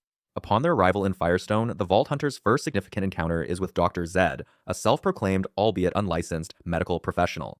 Dr. Zed, a character as eccentric as he is resourceful, operates a rudimentary clinic, offering his services to anyone desperate enough to trust his questionable medical practices. He provides the Vault Hunters with their initial quests, often involving the retrieval of vital supplies or the elimination of local threats, effectively initiating them into the harsh realities of life on Pandora. His medical expertise, though unorthodox, proves invaluable in keeping the Vault Hunters alive as they navigate the dangerous landscape. He's a constant source of colorful commentary and surprisingly effective, if somewhat gross, medical remedies. As the Vault Hunters delve deeper into Pandora's untamed wilderness, they inevitably clash with the planet's dominant human inhabitants, the bandit clans. These are not merely scattered groups of raiders, but organized, albeit chaotic factions, each with their own territories, leaders, and distinct, often violent, ideologies. Among the first major threats they face is the Crimson Alliance, a loose confederation of various bandit groups united by their shared disdain for outsiders and their desire to control the limited resources of Pandora. Their encounters with these bandits are brutal and frequent, serving to quickly establish the Vault Hunters' formidable reputation across the planet. They are seen as a new force, capable of challenging the established pecking order of violence. Another prominent bandit leader they confront is Sledge, a massive, hammer-wielding psychopath who commands a significant force and controls a vital mining operation. The battles against Sledge and his minions are particularly intense, showcasing the Vault Hunters' diverse combat skills and their growing proficiency in navigating Pandora's deadly environment. These early confrontations are crucial. They are not just about survival, they are about carving out a space for themselves on a planet that actively tries to kill them. Each bandit camp cleared, each mini-boss defeated, solidifies their presence and broadcasts a clear message. The Vault Hunters are here, and they are not to be trifled with. This reputation, built on blood and bullets, will be vital for their continued survival and their interactions with other, more sophisticated factions. As their reputation grows, so too does their understanding of the Vault. Angel, still guiding them remotely, eventually directs them to Patricia Tannis, a brilliant but profoundly eccentric archaeologist. Tannis, a former Atlas employee, has spent years, perhaps even decades, living in isolation on Pandora, consumed by her obsessive research into the Eridian civilization and their fabled vault. Her living conditions are squalid, her social skills virtually non-existent, and her mental state perpetually teetering on the edge of madness, yet her intellect is undeniable. She is a walking encyclopedia of Eridian lore, having painstakingly pieced together fragments of information from ancient ruins and forgotten texts. Tannis is the first to truly explain the nature of the vault, or at least her understanding of it.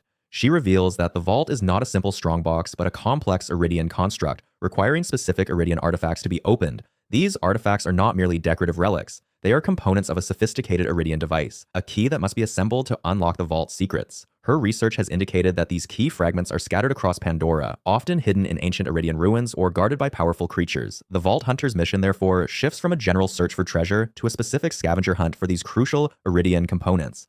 Tannis becomes their primary source of information, directing them to potential artifact locations and deciphering the cryptic clues left behind by the Eridians.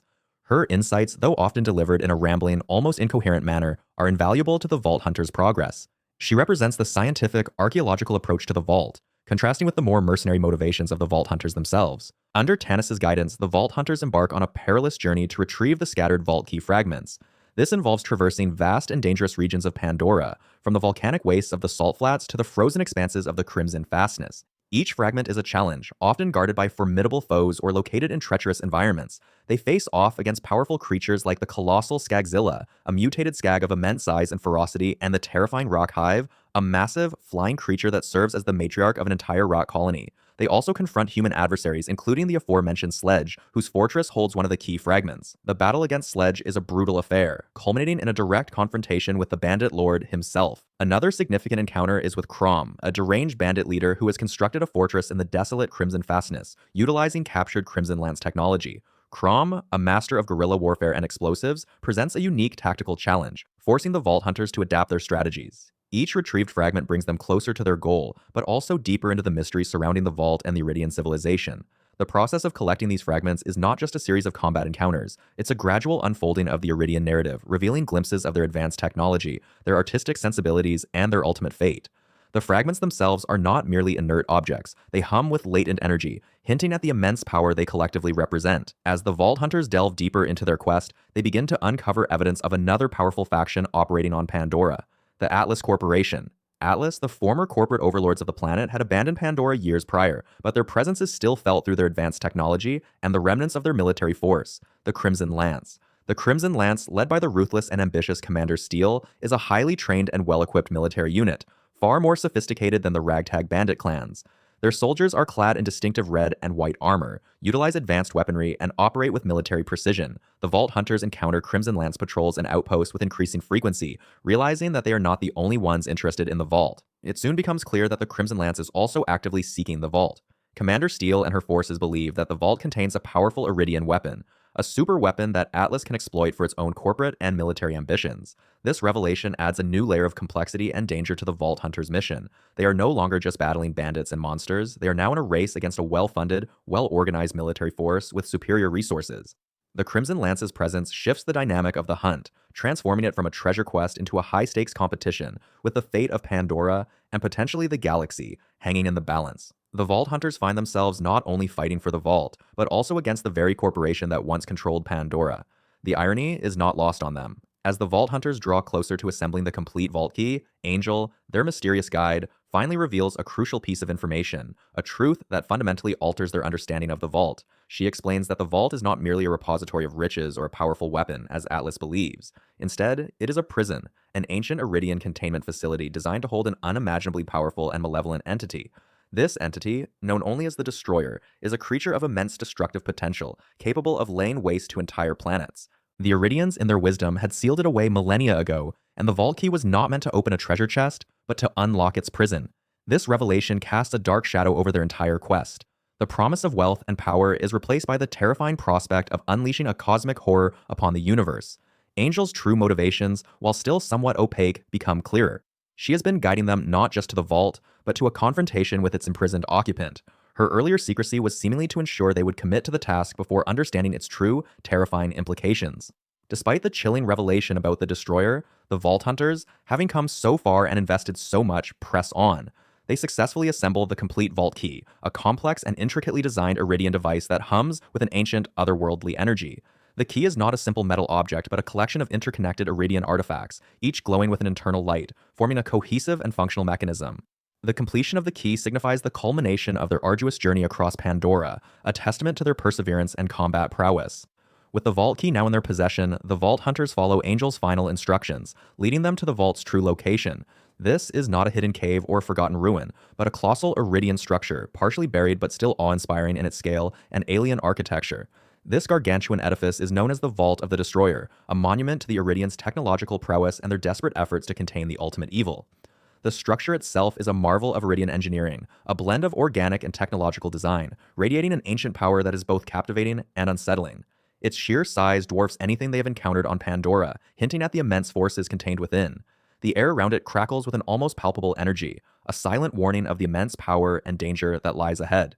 The journey to this final destination is fraught with tension, as the Vault Hunters prepare for the ultimate confrontation, not with a treasure, but with a cosmic horror. The stage is set for the final act of their quest, a confrontation that will determine the fate of Pandora and potentially beyond.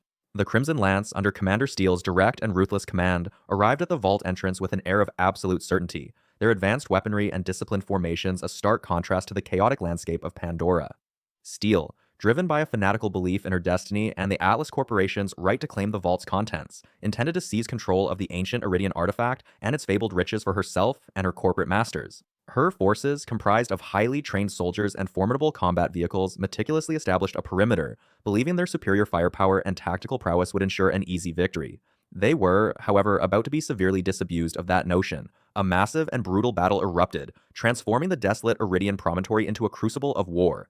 The Vault Hunters, having fought their way through countless perils and defeated the formidable Sledge, Crom, and Baron Flint, were not about to yield their hard-won prize. They met the Crimson Lance's assault head-on, their unique skills and diverse arsenals proving surprisingly effective against the well-equipped corporate army.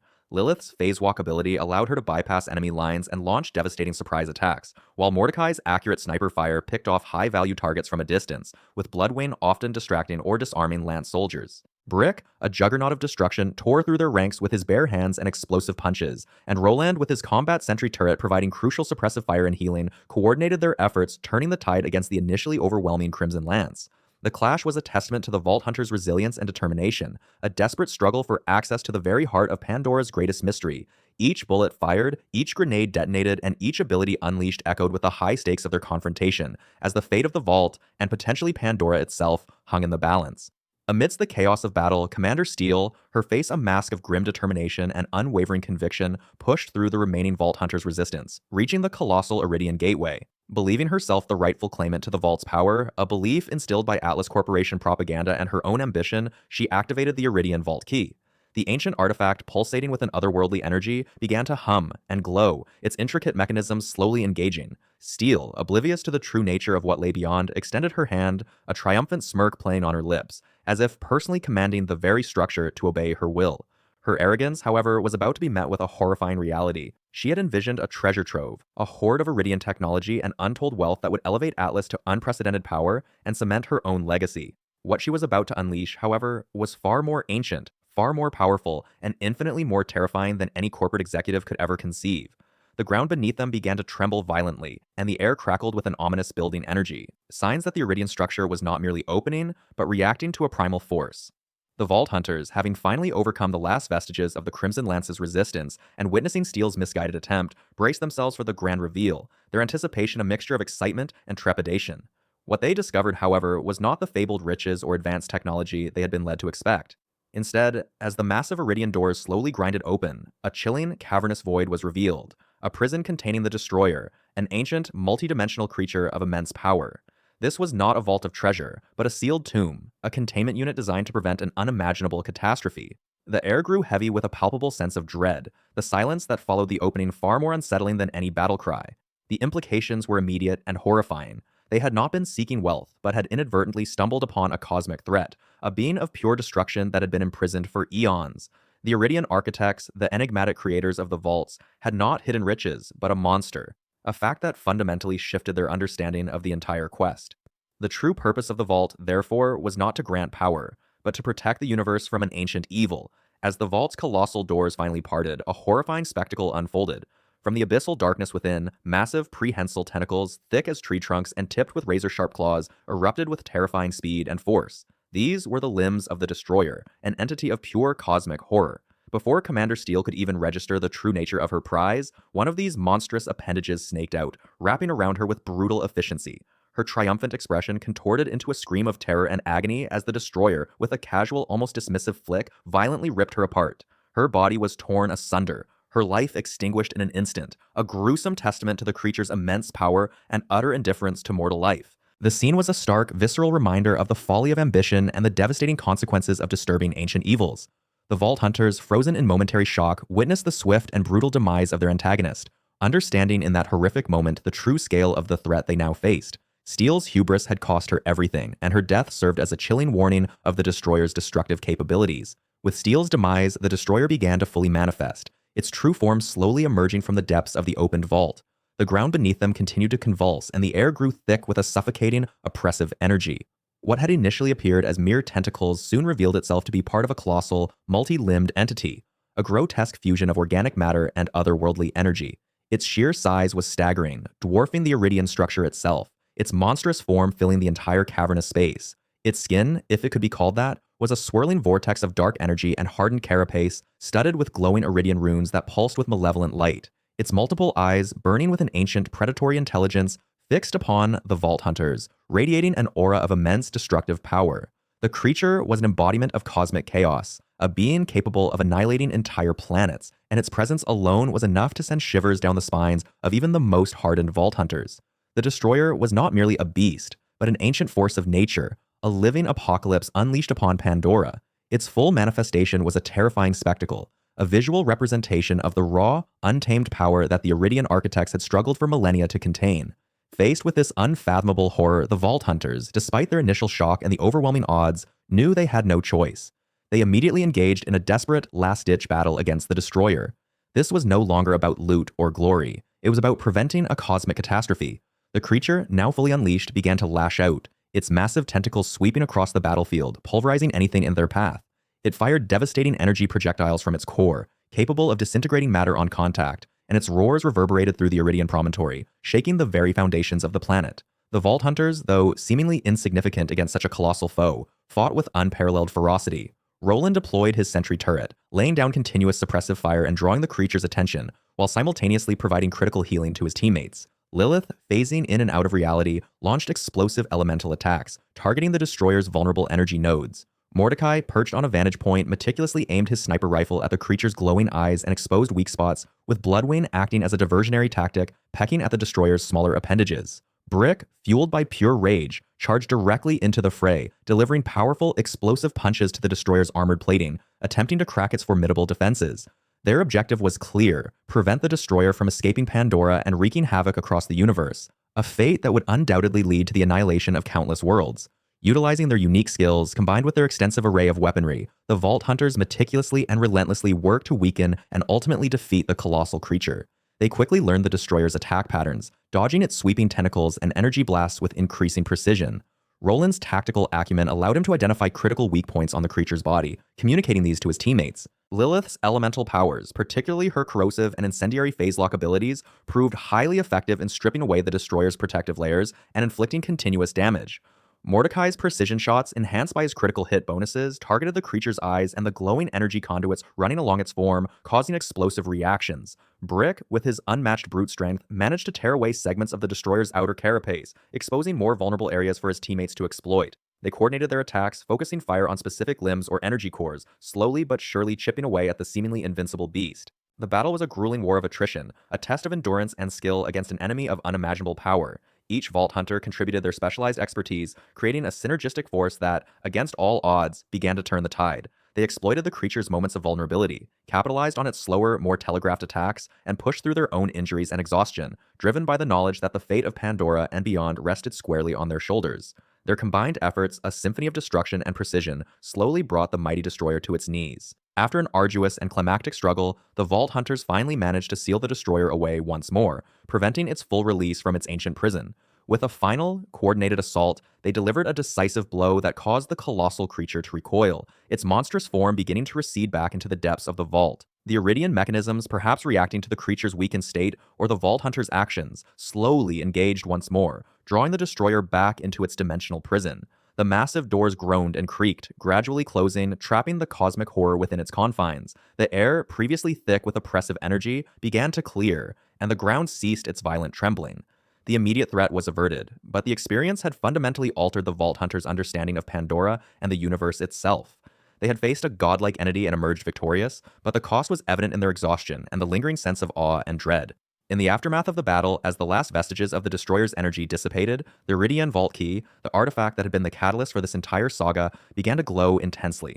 Its intricate carvings pulsed with a final, brilliant light before disintegrating into a shower of shimmering dust, fading into nothingness. This dissolution was a critical development, as it rendered future access to the vault incredibly difficult, if not impossible, at least for the foreseeable future. The key was a one-time use item, or perhaps its purpose was fulfilled once the Destroyer was resealed, ensuring that such a catastrophic event could not be easily repeated. This event solidified the Vault Hunters' achievement, transforming their victory into a monumental, singular moment in Pandora's history. The path to the vault was now truly closed, its secrets once again locked away, though its terrifying truth had been irrevocably revealed. Word of the Vault Hunters' heroic deeds spread rapidly across Pandora, carried by the few surviving Crimson Lance soldiers who had witnessed the event, and by the grateful inhabitants of the desolate planet. They were hailed as saviors, not merely for defeating the Crimson Lance, but for preventing the complete release of the Destroyer. The remaining inhabitants of Pandora, who had lived under the constant threat of the planet's harsh realities and the corporate tyranny of Atlas, now saw a flicker of hope. These unlikely heroes, who had initially sought only riches and glory, had inadvertently saved their world from an ancient cosmic evil. Their names, Roland, Lilith, Mordecai, and Brick, became legends, whispered with reverence and gratitude in the dusty settlements and bandit camps. They had transcended their initial mercenary objectives, becoming true protectors of Pandora, their actions forever etched into the lore of the Borderlands. The planet, though still ravaged and dangerous, had been spared a fate far worse than any bandit raid or corporate war, all thanks to the courage and determination of 4 extraordinary individuals. Our timeline now brings us to a pivotal moment, approximately 5 years before the events of Borderlands 2, a period chronicled in the aptly named Borderlands, the pre-sequel. This era marks the true genesis of one of the franchise's most iconic villains, a man whose ambition and ruthlessness would forever scar Pandora. It all begins with a Hyperion programmer, a man named Jack, whose career was, at this point, largely unremarkable, save for a burgeoning intellect and a deeply ingrained sense of self-importance. Jack, driven by a vision of order and profit, and perhaps a touch of megalomania, sought to recruit a new team of Vault Hunters. These weren't the seasoned, world-weary mercenaries we've come to know, but rather individuals with diverse skills, and crucially, a willingness to work for the promise of untold riches and a slice of Jack's grand vision. His target, Elpis, Pandora's desolate, moon-like satellite, a world often overlooked but soon to become the crucible of his transformation. The assembled team of prospective Vault Hunters converged aboard Helios, Hyperion's colossal orbital station, a gleaming testament to corporate power suspended above Pandora. Among them were figures who would later become legends in their own right, or footnotes in the bloody history of the Borderlands. There was Athena, a former Atlas assassin, her past a tapestry of brutal efficiency and a growing disillusionment with corporate warfare. Wilhelm, a cybernetically enhanced mercenary, already well on his way to becoming more machine than man, his loyalty bought and paid for. Nisha, a lawbringer from the dusty plains of Pandora, her moral compass skewed towards a brutal, self-serving justice. And, of course, Claptrap, the perpetually optimistic, often irritating, but undeniably unique general-purpose robot whose inclusion in this elite team was, even then, a source of considerable bewilderment. These disparate individuals, bound by circumstance and the allure of Jack's promises, met their prospective employer, a man who, at this juncture, presented himself as a visionary, albeit one with a palpable undercurrent of unyielding ambition. Jack's initial motivation, the catalyst for bringing these formidable individuals together, was seemingly straightforward: to reclaim Helios. The station had fallen under the control of Colonel Zarpedon, a former Dahl military officer who had gone rogue, taking command of Helios and, more alarmingly, utilizing its formidable weapon systems against Elpis itself.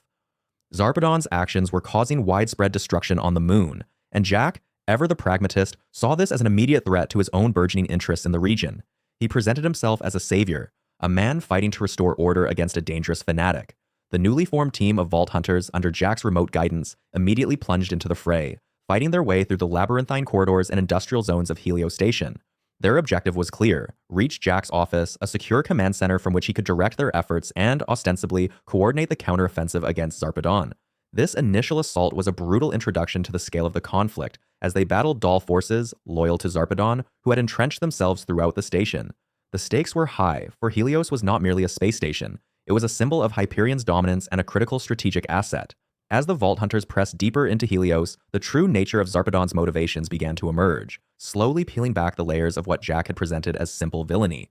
Zarpedon was not simply a rogue officer. She was a woman driven by a desperate, almost apocalyptic conviction. She believed that the Vault on Elpis, a mysterious alien repository of untold power, contained a destructive entity, a force that, if awakened, would spell doom not just for Elpis, but potentially for the entire sector. Her extreme measures, the bombardment of Elpis with Helios's weapons, were, in her mind, a necessary evil, a desperate attempt to sterilize the moon and prevent the awakening of this ancient, malevolent power. She was convinced that the Vault was not a treasure trove, but a Pandora's box, and she was willing to sacrifice everything, including her own life and the lives of her soldiers, to keep it sealed. This stark contrast between Jack's pragmatic ambition and Zarpedon's existential dread began to subtly highlight the moral ambiguities that would come to define this entire chapter. With the Vault Hunters making progress on Helios, Jack's strategy shifted. Recognizing the immediate threat posed by Zarpedon's orbital laser defenses, which were systematically targeting key areas on Elpis, he dispatched the team to the moon's surface. Their mission: disable these powerful weapons, thereby neutralizing Zarpedon's ability to continue her destructive campaign against Elpis. This descent from the sterile, metallic confines of Helios to the dusty, cratered landscape of Elpis marked a significant change in environment and introduced new challenges, as the moon's low gravity and harsh atmosphere presented their own unique obstacles. On Elpis, the Vault Hunters encountered Gladstone, a former Dahl scientist whose expertise in the moon's geological and technological intricacies proved invaluable.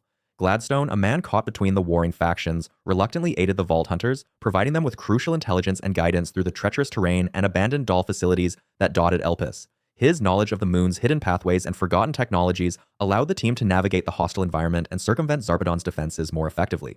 It was through interactions with characters like Gladstone that the Vault Hunters began to gather a more nuanced understanding of the conflict, slowly piecing together the true scope of Zarpedon's fears and the potential dangers lurking beneath Elpis's surface.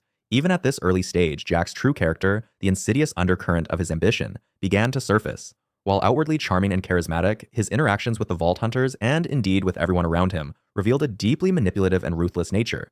His decisions, seemingly logical and pragmatic, consistently prioritized his goals above all else, often at the expense of others. He demonstrated a willingness to sacrifice his subordinates, exploit his allies, and bend the truth to suit his narrative. The Vault Hunters, initially drawn in by his promises, began to witness glimpses of the man he would become, a man for whom the ends always justified the means, no matter how morally reprehensible those means might be. This subtle but growing disquiet among the team foreshadowed the inevitable confrontation that would define their relationship with Jack. Despite these emerging doubts, the Vault Hunters successfully executed their mission on Elpis. They systematically disabled Zarpedon's orbital laser defenses, silencing the destructive beams that had been scarring the moon's surface. This victory was a significant turning point, allowing Jack to regain control of Helios's weapon systems, effectively shifting the balance of power back in Hyperion's favor. With Zarpedon's primary offensive capability neutralized, Jack's path to reclaiming full control of the station, and indeed, Elpis itself, seemed clearer than ever. It was during this period of consolidation, as Jack reasserted his control over Helios and its vast resources, that he made a discovery that would irrevocably alter his destiny and the fate of the Borderlands. Deep within the Hyperion archives, or perhaps through his own illicit investigations, he uncovered an alien artifact, the Vault Key.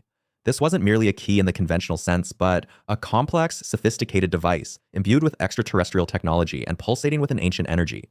The discovery of the Vault Key ignited a spark within Jack, transforming his ambition into an all-consuming obsession. He became convinced that this key was the gateway to unimaginable power and knowledge, a means to unlock the secrets of the universe and, more importantly, to reshape it according to his own vision. This moment marked the true beginning of his transformation into Handsome Jack, the megalomaniacal dictator who would plague Pandora for years to come. The allure of the vault and the power he believed it contained became the singular driving force behind his every action, eclipsing all other considerations and setting him on a collision course with destiny. The Vault Hunters, following Jack's increasingly desperate commands, finally cornered Zarpedon within the Eye of Helios, the very space station that had served as their initial base of operations. Here, amidst the gleaming, sterile corridors of Hyperion's orbital marvel, Zarpedon, the former commander of the Dahl military forces on Elpis, reveals the true, horrifying scope of her plan. She is not merely trying to prevent Jack from opening the Vault of the Sentinel, nor is she solely attempting to protect Elpis from the chaos that often accompanies such discoveries. Her motivations, as she passionately explains, are far more drastic, far more apocalyptic. Zarpedon intends to destroy Elpis. Her logic, born from a deep understanding of Eridian history and the catastrophic potential of their artifacts, is chillingly simple. Elpis, she believes, is a conduit, a gateway, and by annihilating it, she can sever the connection, thereby preventing the corruption of Pandora itself. She sees the moon as a festering wound, and the only cure in her eyes is cauterization. She holds a profound conviction that the Eridian vaults, while promising immense power, inevitably lead to untold destruction, and that Pandora, a world already scarred by corporate exploitation and internecine conflict, cannot withstand another such cataclysm. Her sacrifice, she argues, is not for Elpis, but for the greater good of an entire planet. Despite the gravity of her revelation and the unsettling truth behind her desperate measures, Zarpedon is ultimately defeated by the combined might of the Vault Hunters. Her pleas, her warnings about the inherent dangers of the Vault, and the corrupting influence it wields fall largely on deaf ears, particularly Jack's. He dismisses her as a fanatic, a deluded zealot whose grand pronouncements are nothing more than the ramblings of a madwoman.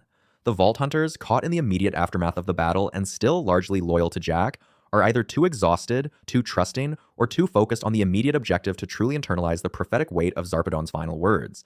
The allure of the vault, the promise of unimaginable power and untold riches, proves to be a far more compelling narrative than Zarpedon's dire premonitions. Jack, ever the opportunist, sees her defeat not as a tragedy, but as the removal of the final obstacle to his ultimate goal. He is blind to the wisdom in her madness, deaf to the echoes of Eridian history that she attempted to convey. For him, Zarpedon was simply another obstacle to be overcome, another cog in the machine of his ascent. With Zarpedon vanquished, the path to the Vault of the Sentinel lies open. Jack, with a triumphant gleam in his eye, instructs the Vault Hunters to use the collected Vault Key fragments. These fragments, painstakingly gathered from various Eridian ruins scattered across Elpis, are not merely decorative pieces, but rather intricate components of a sophisticated Eridian device. When brought together, they form a complete key, capable of unlocking the ancient Eridian structure. The Vault Hunters dutifully assemble the key, and with a surge of ancient energy, the Vault of the Sentinel, a colossal Eridian structure buried deep within Elpis, is activated. This is the moment Jack has been working towards, the culmination of his relentless pursuit of power. The Vault, a marvel of extraterrestrial engineering, hums with an otherworldly energy, its entrance slowly revealing itself to the eager eyes of Jack and his companions. This is not merely a treasure chamber, but a repository of Eridian knowledge and power, a gateway to understanding the universe in ways previously unimaginable. Upon entering the vault of the Sentinel, Jack is immediately confronted with a cascade of sensory input, a torrent of information that overwhelms and transforms him. The vault, rather than containing a single tangible treasure, reveals visions of future events. These are not static images, but rather dynamic, interactive projections, glimpses into potential timelines and outcomes. He sees a future where he is a benevolent dictator, bringing order and prosperity to Pandora. He sees a future where he is celebrated, revered, and feared in equal measure. Crucially, the vault also grants him a deeper, intuitive understanding of Eridian technology. It's not merely theoretical knowledge, but an almost visceral connection, an innate comprehension of how the ancient aliens harnessed and manipulated energy, matter, and even time. He learns about the Eridian Guardians, the enigmatic protectors of the vaults, and their role in safeguarding these powerful artifacts. He witnesses the destruction caused by previous vault openings, but rather than being deterred, he sees opportunities, pathways to greater control. The vault acts as a catalyst, amplifying his existing ambitions and twisting them into something far more sinister. It feeds his ego, validates his self-importance, and whispers promises of absolute power. The exposure to the vault's immense power and the terrifying visions it imparts fundamentally alters Jack's personality. The ambitious, somewhat arrogant Hyperion programmer who initially hired the Vault Hunters begins a rapid descent into megalomania. His casual arrogance morphs into a chilling, unshakable belief in his own infallibility. His occasional cruelty becomes a defining characteristic, a tool he wields without remorse. He starts to refer to himself, with an almost theatrical flourish, as Handsome Jack. This self-appointed title is not merely a vanity project, but a deliberate rebranding, a conscious effort to project an image of power, charisma, and undeniable authority. He believes he is destined to be the savior of Pandora, but his vision of salvation is a tyrannical one, built on absolute control and the eradication of anything he deems uncivilized. He plans to use the vault's power and the immense resources of Hyperion to civilize Pandora, a euphemism for imposing his will upon its inhabitants, crushing dissent, and establishing a totalitarian regime. He envisions a world where he is the sole arbiter of justice, the ultimate authority, and anyone who stands in his way is simply an obstacle to be removed. In a move that solidifies his transformation into a true villain, Jack callously betrays the very Vault Hunters who helped him achieve his goals. He views them as expendable tools, their usefulness now expired. With the vault open and its power flowing through him, he sees them as loose ends, potential threats to his burgeoning empire. He attempts to kill them, believing that by eliminating all witnesses and potential rivals, he can secure his newfound power without challenge. This betrayal is not born of necessity, but of pure, unadulterated ruthlessness. He leaves the Vault Hunters for dead on Elpis, convinced that their demise will be a convenient, untraceable accident. He believes them to be no longer useful, a sentiment that perfectly encapsulates his cold, calculating nature. This act of treachery marks a definitive turning point, cementing his transition from a morally ambiguous figure to an outright antagonist. The Vault Hunters, reeling from the betrayal, are left stranded on the desolate moon, forced to contend with not only their survival, but also the crushing weight of Jack's deceit. With the Vault Hunters seemingly out of the picture, Jack wastes no time in consolidating his power. He swiftly takes control of Hyperion, the monolithic intergalactic corporation that he had previously served as a programmer. Using his newfound influence and the immense resources of Hyperion, he begins his tyrannical reign over Pandora. He manipulates the corporate hierarchy, eliminates rivals, and leverages Hyperion's vast military and technological might to enforce his will. This is not a slow, gradual takeover, but a rapid, decisive coup, fueled by the power he gained from the Vault of the Sentinel and his now unbridled ambition. He transforms Hyperion from a profit-driven corporation into a personal army, an instrument of his tyrannical rule. His first major act as the undisputed leader of Hyperion is to initiate the construction of a colossal orbital weapon, the Eye of Helios. This isn't merely a space station, it's designed to be a symbol of his absolute power, a constant looming threat over Pandora, and a weapon capable of unleashing unimaginable destruction upon the planet below. The Eye of Helios, a testament to his hubris and his technological prowess, becomes the ultimate expression of his control, a constant reminder to the inhabitants of Pandora that he is watching and that he is in charge. His reign of terror has officially begun, and the seeds of the future conflict that will engulf Pandora have been firmly planted. With Handsome Jack's reign of terror brought to a definitive end, the universe exhaled, but the vacuum left by his demise at the hands of the Vault Hunters was quickly filled by new contenders and old rivalries, all vying for power, wealth, and, as always, the legendary treasures of the vaults. Our timeline now shifts to a period immediately following the events of Borderlands 2X, a pivotal era that unfolds primarily within the narrative of Tales from the Borderlands. This period, often simply referred to as the Tales Era, sees the familiar chaos of Pandora and its surrounding systems through the eyes of a new generation of protagonists, individuals far removed from the hardened Vault Hunters, yet destined to become entangled in the very same cosmic conflicts. Our story begins not on the desolate plains of Pandora, but within the gleaming, sterile hallways of Hyperion's orbital headquarters, Helios. Here, we are introduced to Reese, a corporate middle manager with ambitions as vast as the space station itself, and his best friend Vaughn, a perpetually anxious but brilliant accountant. Both men, despite their differing temperaments, shared a common goal: upward mobility within the Hyperion corporate structure. They had meticulously worked their way up, navigating the treacherous waters of corporate politics, and now, a significant promotion, one that promised real influence and power, seemed finally within Reese's grasp.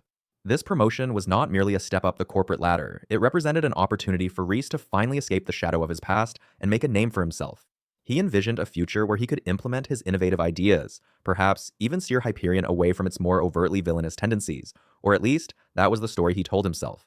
Vaughn, ever the loyal friend, was equally invested, seeing Reese's success as their collective triumph, a testament to their shared efforts and late nights spent crunching numbers and strategizing. Their anticipation was palpable, a mixture of nervous excitement and quiet confidence, believing their hard work and strategic maneuvering had finally paid off. However, the corporate world, especially within Hyperion, was a viper's nest, and their hopes were brutally dashed by the machinations of Vasquez, Reese's smarmy, opportunistic rival. Vasquez, a man whose ambition vastly outstripped his competence, had been a thorn in Reese's side for months, constantly undermining his projects and taking credit for his successes. In a move that epitomized Hyperion's cutthroat culture, Vasquez, through some undisclosed but undoubtedly underhanded means, managed to steal Reese's long-awaited promotion. Not content with merely usurping his position, Vasquez further humiliated Reese by demoting him to the Archives, a literal basement-level position reserved for the forgotten and the irrelevant. This was not just a professional setback, it was a personal affront, a public declaration of Vasquez's dominance and Reese's sudden fall from grace. The Archives, a labyrinthine repository of forgotten data and discarded projects, felt like a tomb to Reese, a place where careers went to die. The sting of betrayal and the bitter taste of defeat fueled a simmering resentment within him, a desire for retribution that would soon ignite a chain of events far beyond his corporate cubicle. It was within the dusty confines of the Archives, amidst the forgotten files and obsolete technology, that Reese stumbled upon a crucial piece of information. Through sheer happenstance, or perhaps a lingering bit of Hyperion's notoriously poor security, he overheard Vasquez discussing a clandestine plan to acquire a vault key from Pandora. Vault keys, as we've established, are highly sought-after artifacts, the only means of opening the legendary vaults, repositories of unimaginable power and wealth. For Vasquez, this was clearly a desperate attempt to solidify his newfound position and impress the higher-ups, a high-stakes gamble that could either make him a corporate legend or lead to his spectacular downfall. For Reese, however, this wasn't just corporate gossip. It was an opportunity, a chance to not only reclaim what was rightfully his, but to inflict a devastating blow to Vasquez's burgeoning career. The idea, audacious and dangerous, began to form in his mind. He would steal the vault key first. This wasn't about Hyperion anymore, it was about personal vengeance and a desperate grasp at redemption. With a newfound purpose, Reese, along with the ever-reluctant Vaughn and their resourceful, if somewhat jaded colleague Yvette, embarked on a daring mission. Their destination, Pandora, the most dangerous planet in the galaxy, a place synonymous with bandits, monstrous creatures, and the lingering specter of Handsome Jack. Yvette, a Hyperion technician with a knack for logistics and a pragmatic approach to problem-solving, was initially skeptical but ultimately swayed by Reese's conviction and the promise of a significant cut of the profits. Their plan was simple, at least in theory: intercept Vasquez's deal, acquire the vault key, and return to Helios as heroes, or at the very least, with enough leverage to completely dismantle Vasquez's career. They left the sterile confines of Helios, trading the gleaming chrome for the rust-colored dust of Pandora, a stark contrast that immediately signaled the shift from corporate espionage to full-blown planetary adventure. The journey itself was fraught with peril, a constant reminder that they were out of their element, far from the safety of their cubicles. Unbeknownst to Reese and his team, another group of individuals was already on Pandora, with their own designs on the very same vault key. Fiona, a quick-witted and charming con artist, and Sasha, her fiercely independent younger sister, were seasoned veterans of Pandora's criminal underworld. Raised in the harsh realities of the planet, they had honed their skills in deception and survival, navigating the treacherous landscape with a practiced ease.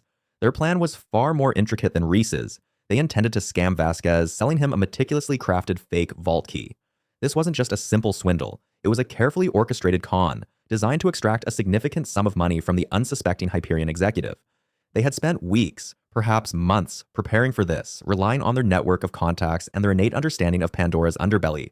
For Fiona and Sasha, this was more than just a score. It was a means to an end, a way to secure their future and perhaps escape the cycle of poverty and danger that defined life on Pandora. The stage was set for a chaotic collision of ambitions, and true to Pandora's nature, chaos ensued. The planned exchange, a tense encounter in a desolate, dust-choked locale, went spectacularly awry. Before either Reese's team or Fiona and Sasha could fully execute their respective plans, a bandit ambush, led by the notoriously brutal warlord Bossa Nova, erupted. Bossa Nova, a recognizable figure in Pandora's hierarchy of mayhem, was not interested in corporate deals or fake artifacts. He was interested in bloodshed and loot. His sudden appearance turned the delicate negotiations into a frantic scramble for survival. Bullets flew, explosions rocked the ground, and the carefully laid plans of both groups disintegrated in the face of overwhelming force.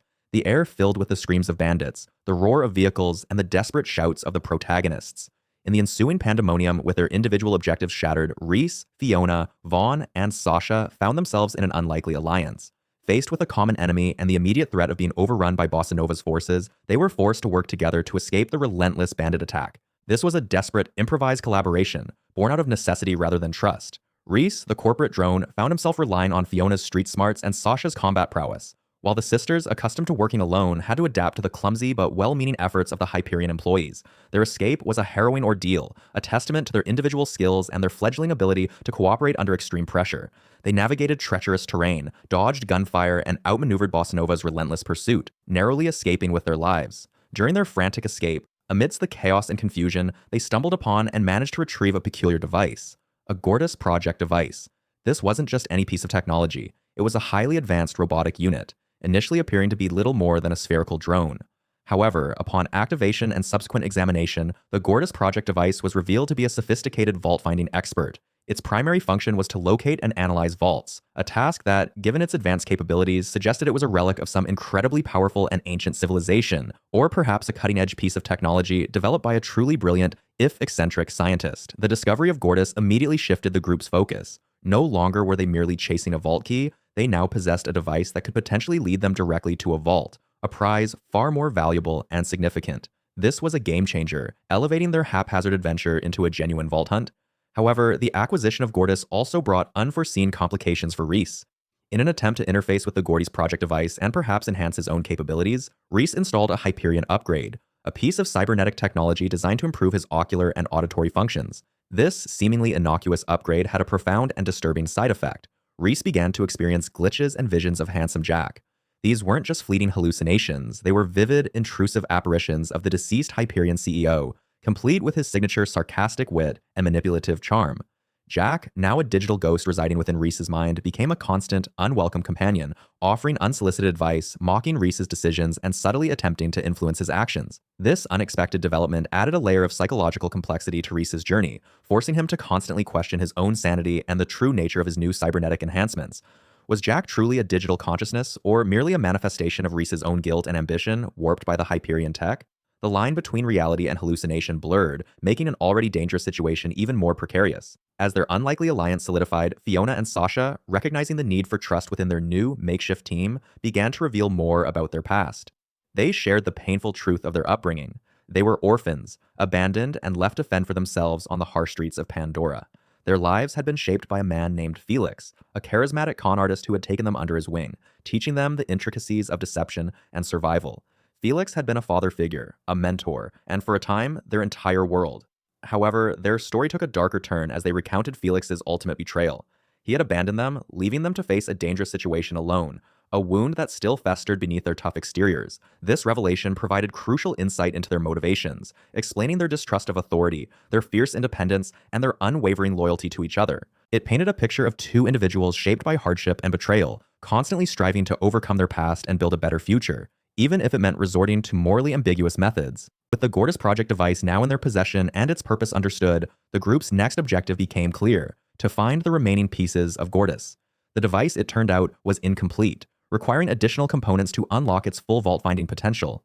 Their journey led them to Hollow Point, a notorious bandit-controlled settlement, a place synonymous with danger and illicit dealings. Hollow Point was not a place for the faint of heart, a lawless haven for criminals and outcasts where every shadow could hide a threat. The decision to venture into such a perilous location underscored the group's growing determination and their willingness to take extreme risks in pursuit of the vault. However, their arrival in Hollow Point brought another unexpected complication. They encountered August, a former associate of Fiona and Sasha, a man with a complicated history and a reputation for being as charming as he was dangerous. August, it quickly became apparent, was also after the Gortys Project. His motivations were unclear, but his presence immediately signaled that the stakes had risen even higher. Was he working for someone else? Was he after the vault himself? His reappearance created a tense reunion, stirring up old grievances and forcing Fiona and Sasha to confront their past in a way they hadn't anticipated.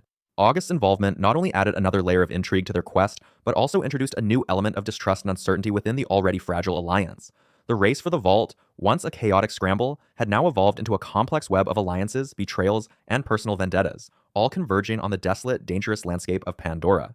The group, having successfully reassembled the Gortys bot, now possessed the critical data needed to pinpoint the elusive vault of the Traveler. This was no ordinary vault, not one containing mere riches or ancient alien weapons, but a gateway to something far more profound, a place of immense power and unknown potential.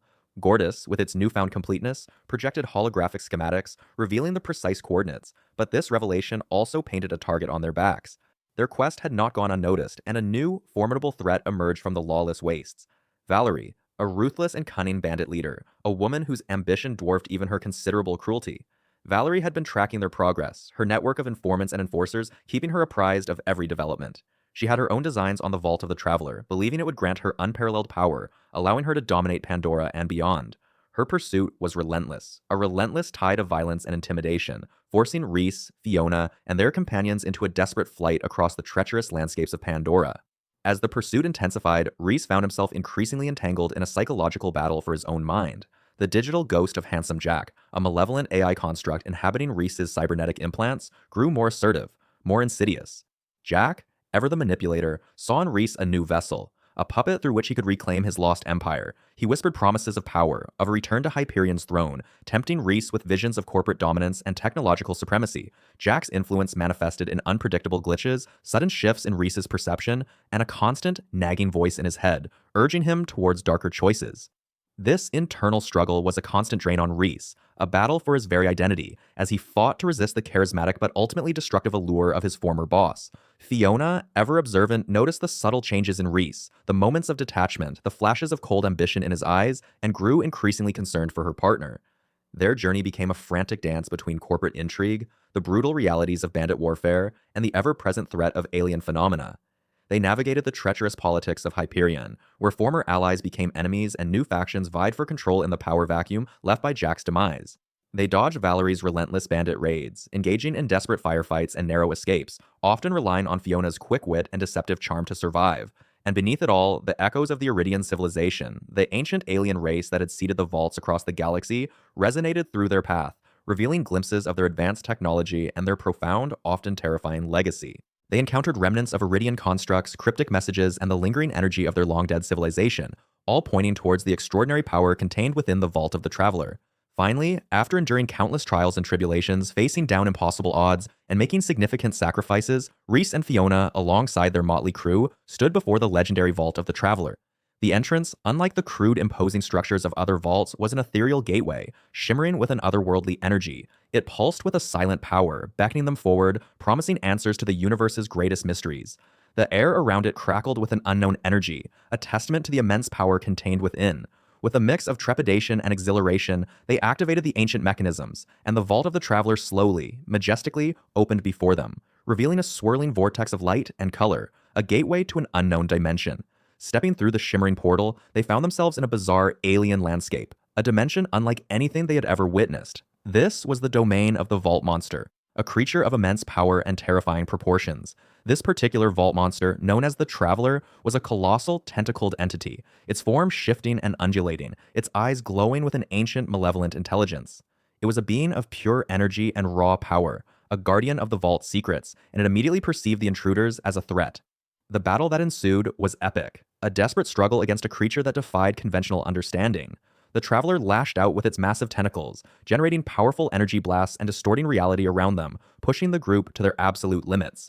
In the midst of this chaotic battle, Fiona, always resourceful and quick-thinking, unleashed her most unconventional weapon, her finger guns. These weren't actual firearms, but a unique ability she possessed, a manifestation of her latent Eridian heritage. By channeling her innate energy, she could project powerful, concentrated blasts from her fingertips, blasts capable of disrupting the Traveler's energy shields, and even causing it significant harm. This unexpected ability proved to be the turning point in the battle, allowing the group to finally gain an advantage against the seemingly invincible creature. Rhys, utilizing his tech savvy and the remnants of Jack's AI, managed to identify critical weaknesses in the Traveler's defenses, guiding Fiona's attacks. With a final coordinated effort, Fiona unleashed a devastating barrage of her fingergun blasts, striking the creature's core, and with a deafening roar that echoed through the strange dimension, the vault monster was defeated, its massive form dissolving into shimmering particles of light. With the vault monster vanquished, a profound silence fell over the alien landscape. The immediate threat was gone, but the true purpose of the Vault of the Traveler remained a mystery. As the dust settled, Reese and Fiona, standing amidst the remnants of the defeated creature, were enveloped by a blinding flash of light. They vanished, seemingly absorbed by the very fabric of the vault itself, their fates unknown. Their disappearance left their companions bewildered and concerned, a profound void in the aftermath of their hard-won victory. The Vault of the Traveler, having served its purpose, began to slowly close, its ethereal gateway fading from existence, leaving behind only questions and speculation about what had become of the two unlikely heroes. The entire narrative of their extraordinary journey, from their initial entanglement to their mysterious disappearance, is meticulously recounted by Reese and Fiona themselves. They are not simply reminiscing, however. The story unfolds as a series of flashbacks framed by their present predicament. They are captives, held by an unknown individual in an undisclosed location. This framing device adds a layer of suspense and intrigue as the audience is left to wonder about their captor's identity, their motives, and the ultimate fate of Reese and Fiona. Their recounting is not always harmonious. They frequently interrupt, correct, and even playfully argue with each other, each providing their own perspective on the events, adding a rich tapestry of personality and humor to the narrative. This storytelling technique allows for a deeper exploration of their characters, their evolving relationship, and the complex moral ambiguities they face throughout their adventure. Their tale, filled with both triumphs and tragedies, corporate espionage, and personal growth, ultimately leaves the audience with a sense of wonder and a lingering desire for answers, cementing their place as two of the most compelling figures in the Borderlands saga. As we move into the year 2012, marking the release of Borderlands 2, the landscape of Pandora has been irrevocably altered by the meteoric rise of Handsome Jack. No longer merely a Hyperion programmer, Jack has, through a combination of ruthless ambition, strategic manipulation, and sheer audacity, ascended to the position of CEO of the monolithic Hyperion Corporation. With the vast resources of this interstellar conglomerate at his disposal, Jack initiates a sweeping campaign to assert absolute dominion over Pandora. His primary objective, as it always has been, remains the discovery and exploitation of a new vault, a repository of alien technology and power that he believes will grant him ultimate control over the galaxy. Jack's totalitarian rule over Pandora is meticulously constructed. He doesn't just conquer, he colonizes and systematizes his control. Hyperion's immense economic and military might is leveraged to exploit Pandora's rich, albeit dangerous, natural resources. Mining operations, often employing forced labor or indentured servitude, proliferate across the planet, extracting valuable minerals and iridium, the mysterious alien element that Jack has become increasingly obsessed with. This exploitation isn't just about profit, it's about establishing an unshakable infrastructure of control. Hyperion facilities, once scattered and primarily research-oriented, are now fortified strongholds, projecting Jack's authority across vast swaths of the planet. Communication arrays are erected not just for corporate logistics, but to broadcast Hyperion's message and monitor the populace. One of the most striking manifestations of Jack's vision, and indeed his ego, is the construction of opportunity. This city, a gleaming, technologically advanced metropolis, is a stark contrast to the desolate, lawless wastes that characterize much of Pandora. Built with Hyperion's advanced architectural capabilities and maintained by an army of robotic workers, Opportunity is intended to be a monument to Jack himself, a testament to his supposed civilizing influence on the savage planet. Its pristine streets, towering skyscrapers, and meticulously manicured gardens are designed to project an image of order, prosperity, and technological superiority. However, beneath this polished veneer lies a deeply oppressive regime. Opportunity is a gilded cage, a city where Hyperion's laws are absolute, dissent is swiftly crushed, and the illusion of a better life serves to mask the true extent of Jack's tyranny. Citizens are constantly monitored, their lives dictated by Hyperion's regulations, and any perceived deviation from Jack's ideal is met with severe repercussions. The city, in essence, is a microcosm of Jack's grand vision for Pandora, a world remade in his image, under his absolute control, where every aspect of life serves his ambition. To further solidify his control and shape public perception, Jack initiates an extensive propaganda campaign broadcast across Pandora. His image, often accompanied by a condescending smirk, becomes ubiquitous. He presents himself as Pandora's savior, the benevolent leader who has brought order and progress to a chaotic world. Through these broadcasts, he paints the Vault Hunters, and indeed anyone who opposes him, as dangerous bandits and anarchists, threats to the peace and stability he claims to have established. He frequently uses manipulative rhetoric, appealing to the desires for safety and prosperity while simultaneously demonizing his enemies. These propaganda messages are carefully crafted to undermine any resistance, to sow distrust among the populace, and to convince the average Pandoran that Hyperion's rule, however harsh, is ultimately for their own good. He often highlights the dangers of the native fauna and the existing bandit factions, positioning Hyperion as the only force capable of protecting the innocent. This relentless stream of carefully curated information is a powerful tool in Jack's arsenal, aimed at controlling not just the bodies, but also the minds of Pandora's inhabitants.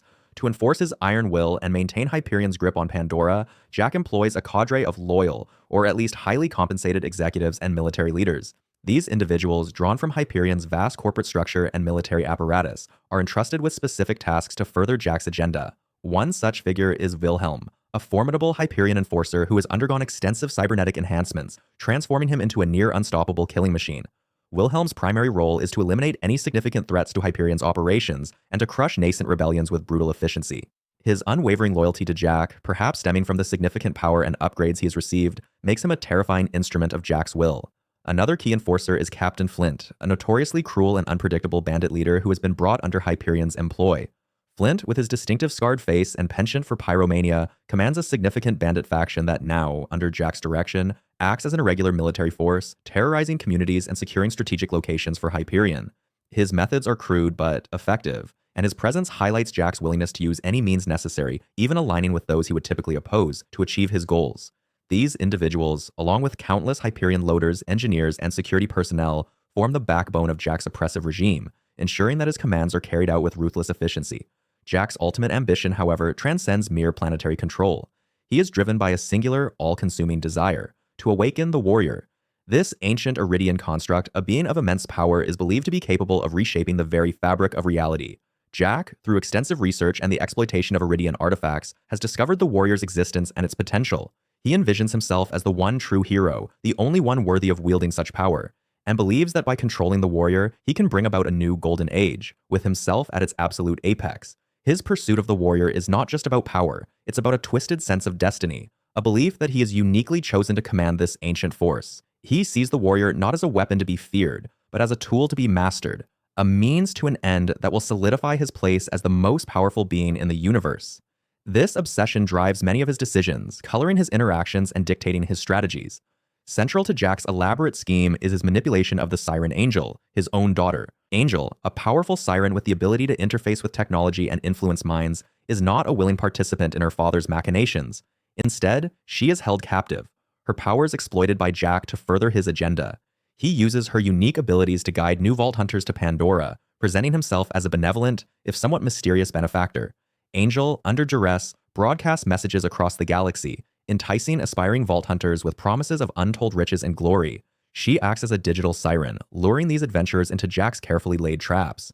Her role is crucial, as Jack understands that he cannot directly access the vaults himself. He needs the unique abilities and raw power of Vault Hunters to achieve his goals. He views them as disposable pawns, tools to be used and discarded once their purpose is served. Angel's forced complicity in this deception is a tragic element of Jack's tyranny, highlighting his willingness to exploit even his own family for his selfish ambitions. It is through Angel's manipulated broadcasts that 4 new Vault Hunters arrive on Pandora. These individuals, each with their own motivations and unique skill sets, are drawn to the promise of adventure and the allure of a new vault. There's Axton, the Commando, a former Dahl military specialist with a penchant for deploying automated turrets. Maya, the Siren, a powerful elemental sorceress seeking to understand and control her rare abilities. Salvador, the Gunzerker, a diminutive but incredibly durable warrior who can wield 2 massive weapons simultaneously. And Zero, the Assassin, a mysterious masked figure whose true identity remains unknown, but whose skill with blades and precision kills is legendary. These 4, initially believing they are responding to a genuine call for aid from a benevolent entity, are quickly thrust into the harsh realities of Pandora. They are, in essence, Jack's unwitting instruments, guided by Angel's coerced instructions to advance his agenda. They arrive on Pandora with a sense of purpose, ready to face the challenges of the untamed planet, unaware of the true puppeteer pulling their strings. Their journey begins with a series of seemingly straightforward tasks, all orchestrated by Angel, who communicates with them through their Echo devices. Initially, the Vault Hunters believe they are helping Angel locate a new vault, following her instructions to navigate the treacherous landscape of Pandora. Angel's voice, though digitally processed, conveys a sense of urgency and vulnerability, further convincing the Vault Hunters of her plight. They are sent on missions to retrieve data, disable Hyperion security systems, and clear paths through bandit-infested territories, all under the guise of preparing for the ultimate vault discovery. These early missions serve a dual purpose. They acclimate the Vault Hunters to the dangers of Pandora, honing their combat skills, and they subtly advance Jack's unseen agenda by eliminating obstacles and gathering intelligence. The Vault Hunters, driven by the thrill of the hunt and the promise of legendary loot, follow Angel's guidance without question, their trust in her unwavering. They are, for all intents and purposes, Jack's unwitting agents, carrying out his will while believing they're on their own heroic quest. As they traverse Pandora, the Vault Hunters inevitably encounter and defeat various Hyperion forces and local bandit factions. Their path is fraught with peril, forcing them to contend with Hyperion loaders, constructors, and various other robotic adversaries, all programmed to eliminate any perceived threat to Jack's dominion. They also clash with the planet's notorious bandits, who, even those not directly allied with Hyperion, pose a constant threat. One of their earliest and most significant confrontations is with Captain Flint, the aforementioned bandit leader in Hyperion's employ. Flint, notorious for his sadistic tendencies and control over the treacherous southern shelf, becomes an early obstacle for the Vault Hunters. Their encounter with him is brutal, culminating in a fierce battle where the Vault Hunters demonstrate their formidable combat prowess. Defeating Flint not only clears a path forward, but also provides them with their first tangible victory against a major antagonist, further solidifying their reputation as formidable warriors. This victory, while seemingly a step towards their goal of finding a vault, is still very much within the parameters of Jack's manipulation, as Flint's defeat in a twisted way clears a path for the Vault Hunters to proceed to the next stage of Jack's plan. Their journey eventually leads them to Sanctuary, a hidden city that serves as the last bastion of resistance against handsome Jack's tyrannical rule. Nestled deep within the treacherous lands of Pandora, Sanctuary is a marvel of ingenuity and resilience, a mobile city capable of relocating to evade Hyperion's relentless pursuit. Upon their arrival, the Vault Hunters are met with a stark realization. The world they thought they knew, the mission they believed they were on, is a lie. Sanctuary is home to many familiar faces, individuals who have suffered directly under Jack's rule and are now united in their fight for freedom. Among them is Roland, the former Vault Hunter and legendary commando who now leads the Crimson Raiders, the primary resistance movement against Hyperion. Roland, a figure of immense respect and tactical brilliance, reveals the true nature of handsome Jack's reign. He explains Jack's ascent to power, his exploitation of Pandora, and his ruthless ambition to awaken the warrior.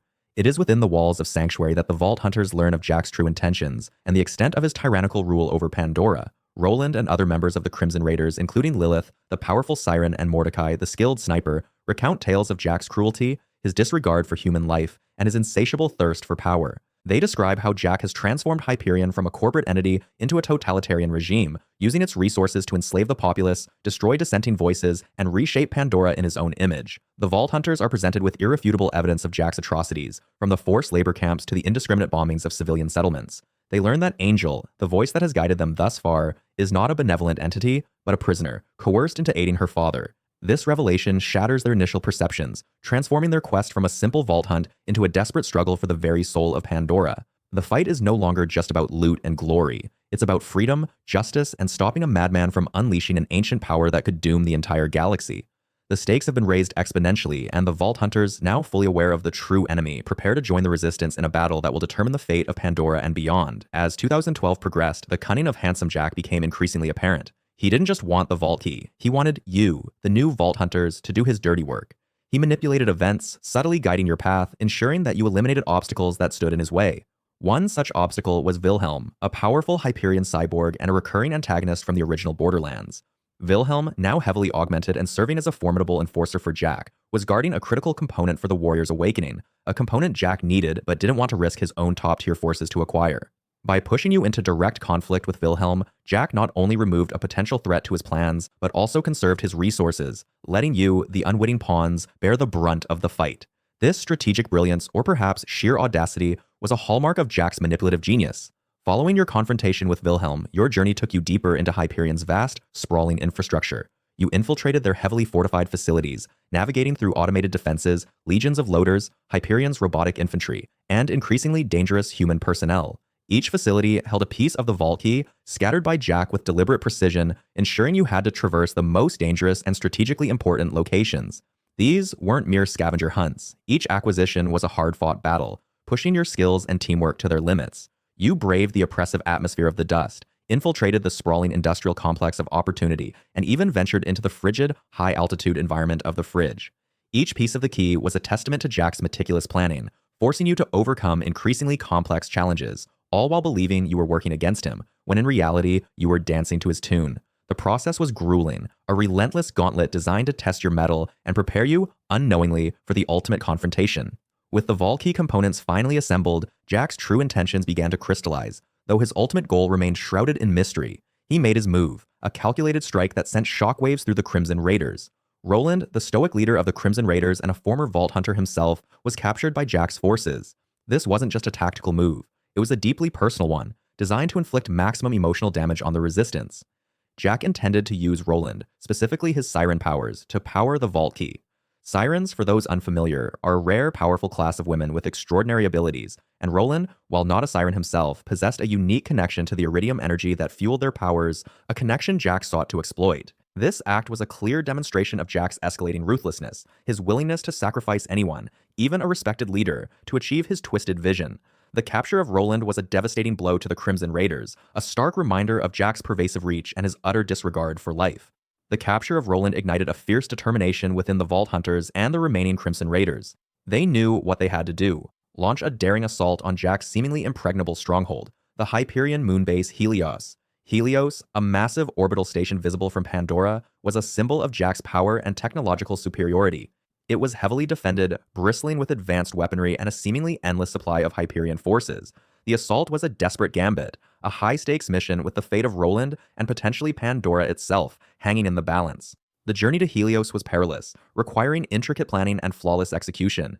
You battled through orbital defense platforms, navigated zero-gravity environments, and fought your way through countless Hyperion soldiers and robotic constructs. Each step was a testament to your resolve, your unwavering commitment to rescuing Roland and stopping Jack's tyrannical reign. The scale of the assault was unprecedented, a direct challenge to Hyperion's dominance, and a clear signal that the Vault Hunters would stop at nothing to achieve their objectives. The rescue attempt on Helios was a maelstrom of chaos and violence. The Vault Hunters fought their way through wave after wave of Hyperion forces, pushing deeper into the moonbase, driven by the urgency of Roland's capture. They finally reached the chamber where Roland was being held, a stark, sterile environment filled with the hum of machinery. But as they burst in, hope quickly turned to horror.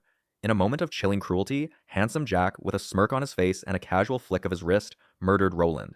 He didn't just kill him, he executed him in cold blood, right in front of the Vault Hunters, a deliberate act of psychological warfare designed to break their spirits and demonstrate the futility of their resistance.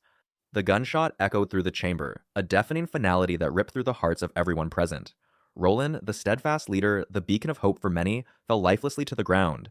This act was a turning point, a moment that solidified Jack's villainy and ignited an unquenchable rage within the Vault Hunters. It was a personal betrayal, a violation of trust, and a stark reminder of the depths of Jack's depravity. The shock and grief were palpable, but there was no time for mourning. The fight had to continue. In the aftermath of Roland's brutal murder, a new, unexpected ally emerged from the shadows: Angel. Angel, who had been guiding the Vault Hunters throughout their journey, initially under the guise of an ally, was in fact Jack's daughter, a siren he had been exploiting for her powers. Witnessing her father's monstrous act, the cold-blooded murder of Roland, was the final straw. She had been complicit in his schemes, forced into servitude by his manipulation and threats, but this act of pure evil shattered any remaining illusions she held about him. Realizing the full extent of Jack's depravity and understanding the catastrophic consequences of his plans, Angel made a courageous, selfless decision. She sacrificed herself, using her siren powers to overload the systems that were siphoning her energy, effectively destroying the very mechanism Jack was using to control her. Her dying act was a desperate plea for redemption, a final, defiant stand against her father's tyranny. She channeled her remaining energy, not to benefit Jack, but to aid the Vault Hunters, providing them with a crucial surge of power, a final gift that would prove instrumental in their fight. Her sacrifice was a poignant moment, a tragic testament to the destructive power of Jack's ambition and the enduring spirit of resistance. Angel's selfless act, her tragic sacrifice, had a profound and immediate impact. Her death, while heartbreaking, allowed the Vault Hunters to fully charge the Vault Key. The energy released by her overloaded siren powers, combined with the iridium they had been collecting, coalesced into a potent force, imbuing the key with the immense power needed to unlock the final vault. This was the culmination of their arduous journey, the very objective Jack had manipulated them into pursuing. The irony was not lost. Jack had intended to use Angel's power for his own gain, but in her final moments, she had turned that power against him, ensuring the Vault Hunters had the means to stop him. The Vault Key, now pulsating with raw, untamed energy, was a symbol of both profound loss and renewed hope. It was a testament to Angel's enduring spirit and a stark reminder of the sacrifices made in the fight against Handsome Jack. The path to the final confrontation was now clear, and the Vault Hunters, fueled by grief and righteous fury, were ready to face their tormentor. With the Vault Key fully charged, the Vault Hunters launched their final, desperate assault. They battled their way through the remaining Hyperion forces, a relentless tide of loaders, constructors, massive, mobile robotic factories, and elite human soldiers. Each enemy fell before their combined might, their determination unwavering. As they pushed deeper into Jack's inner sanctum, they finally uncovered the full, horrifying scope of his plan. He wasn't just after Iridium, or even ultimate power in a general sense.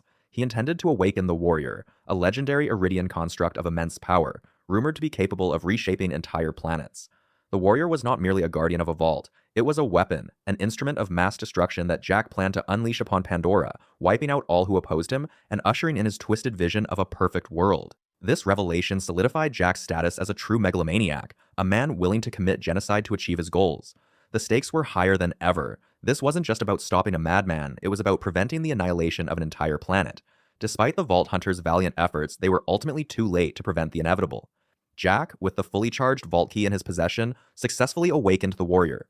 The ground beneath them trembled, the air crackled with raw Eridian energy, and from the depths of the vault of the warrior, the colossal Eridian construct slowly emerged. Its immense form, forged from ancient Eridian technology and pulsating with an otherworldly glow, was a terrifying sight. The warrior was a creature of immense destructive potential, a living weapon capable of unleashing devastating attacks. Jack stood before it, a triumphant grin plastered across his face, believing himself to be the master of this ancient power. He saw himself as a god, with the warrior as his instrument of divine retribution. The Vault Hunters, despite the overwhelming odds, knew they had no choice but to confront this monstrous entity. The fate of Pandora rested on their shoulders, and they would not falter. The battle that ensued was epic, a clash of titans that would forever be etched into the annals of Pandora's history. The Vault Hunters, utilizing every skill, every weapon, and every ounce of their collective strength, engaged both Handsome Jack and the terrifying warrior. The warrior's attacks were devastating, unleashing torrents of molten iridium and crushing blows that could shatter mountains. Jack, perched atop the warrior, taunted them, unleashing his own array of attacks and deploying his elite forces. It was a grueling, multi-stage confrontation, pushing the Vault Hunters to their absolute limits. They dodged, they weaved, they fired, and they fought with a ferocity born of grief and righteous anger. Slowly, painstakingly, they chipped away at the warrior's defenses, exploiting its weaknesses, until finally, with a cataclysmic roar, the ancient construct collapsed, defeated. With the warrior neutralized, the Vault Hunters turned their full attention to Handsome Jack. The final confrontation was swift and brutal. They overwhelmed him, their combined might proving too much for even his cunning and technological prowess. Handsome Jack, the self-proclaimed hero of Pandora, the orchestrator of so much pain and suffering, was finally defeated. His reign of terror was over. The Vault Hunters, through their courage and resilience, had not only saved Pandora but had also become new legends, their names whispered with reverence and awe across the shattered landscape of the planet. In the immediate aftermath of Jack's defeat, as he lay broken and defeated, a figure emerged from the shadows, consumed by a cold, burning rage. It was Lilith, the siren leader of the Crimson Raiders and Roland's beloved comrade. The grief and fury over Roland's murder, combined with the countless atrocities Jack had committed, had pushed her to her breaking point. As Jack lay gasping, his grand plans in ruins, Lilith approached him, her eyes glowing with an intense crimson energy. She phased into him, her siren powers manifesting in a terrifying display of raw force. She didn't deliver a killing blow, not directly. Instead, she phased through his face, contorting and disfiguring it, leaving him a mangled, unrecognizable mess. It was an act of poetic justice, a symbolic stripping away of his carefully crafted persona, leaving him with a grotesque reflection of the monster he truly was. This final, brutal act of vengeance ensured that Jack's last moments were filled with unimaginable pain and humiliation, a fitting end for a man who reveled in the suffering of others.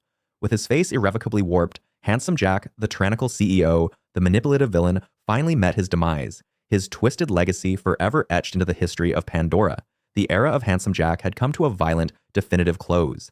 7 years after the defeat of Handsome Jack and the warrior, a new, far more insidious threat began to emerge, one that would plunge the galaxy into chaos once more. This is the era of Borderlands 3, a period defined by the rise of the Calypso twins and their quest for ultimate power. Across the vast expanse of the Borderlands galaxy, a new phenomenon was taking hold: the fervent sermons of the Calypso twins, Troy and Tyreen. These charismatic siblings, self-proclaimed prophets of a new age, leveraged the burgeoning EchoNet, Echo Communications holographic network, to broadcast their message of salvation and destruction.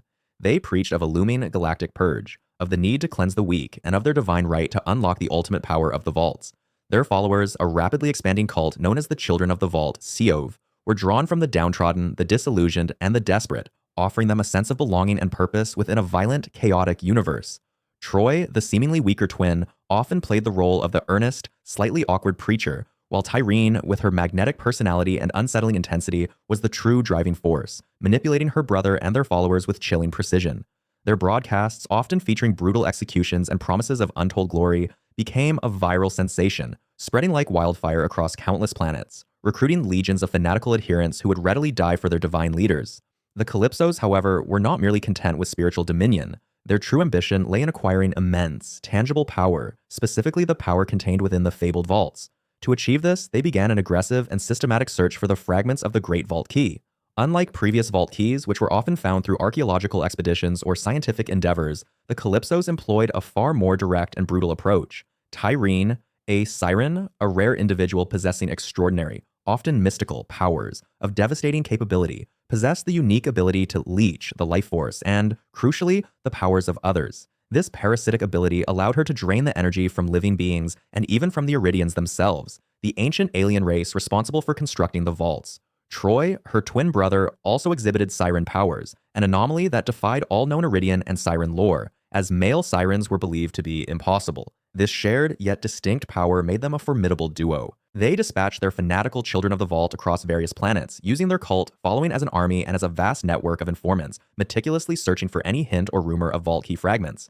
Their sermons, initially a tool for recruitment, now also served as a means to disseminate information, subtly guiding their followers to potential locations, promising them a share in the ultimate power.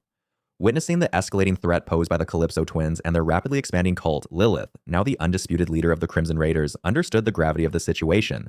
Having experienced firsthand the destructive potential of vaults and the corrupting influence of power, she knew that the Calypsos, if unchecked, could unleash an unimaginable catastrophe upon the galaxy. From her command center aboard Sanctuary 3, the Crimson Raiders' mobile space station, Lilith initiated a desperate galaxy-wide distress call. She broadcasted an urgent plea for new Vault Hunters, individuals brave and powerful enough to confront the Calypso twins and prevent them from achieving their apocalyptic goals. This call, echoing across star systems, was a gamble, a desperate hope that new heroes would emerge to stand against the rising tide of fanaticism and destruction. And emerge they did. Drawn by the promise of adventure, riches, or simply the thrill of the hunt, 4 new Vault Hunters answered Lilith's call. Amara, the siren of the group, a legendary brawler whose fists were as devastating as her radiant fists of the elements. FL4K, the enigmatic Beastmaster, a robotic hunter accompanied by their loyal animal companions, each capable of tearing through hordes of enemies. Mose, the gunner, a former Vladov soldier who piloted her custom-built Iron Bear mech, a walking arsenal of destruction. And Zane, the operative, a seasoned corporate assassin and gadgeteer whose cunning and technological prowess made him a master of stealth and deception. These 4 disparate individuals, each with their own motivations, arrived on Pandora, the very planet where the first vault had been opened. They were swiftly recruited by Lilith and the Crimson Raiders, becoming the galaxy's last best hope against the Calypso twins. Their initial mission, to familiarize themselves with the terrain, understand the threat, and prepare for the monumental task ahead. The Crimson Raiders wasted no time in briefing their new recruits. The primary objective was clear: stop the Calypso twins from opening the Great Vault. This legendary vault, whispered about in Eridian prophecies, was believed to contain not just riches, but a power so immense it could reshape the very fabric of reality. The Calypsos, with their growing army and parasitic siren abilities, were dangerously close to achieving their goal. The Vault Hunters were tasked with tracking the twins, disrupting their operations, and, most importantly, securing the remaining Vault Key fragments before they fell into the wrong hands. The stakes were higher than ever before, with the fate of the entire galaxy hanging in the balance. However, the Calypso twins proved to be far more cunning and resourceful than anticipated. In a swift and devastating ambush, they launched a surprise attack on Sanctuary 3 itself. Utilizing their vast network of Children of the Vault and leveraging their own formidable powers, they managed to infiltrate the space station. Their target, the Vault Map, a crucial artifact held by the Crimson Raiders that depicted the locations of various vaults across the galaxy. The attack was brutal, leaving many Crimson Raiders wounded and disoriented.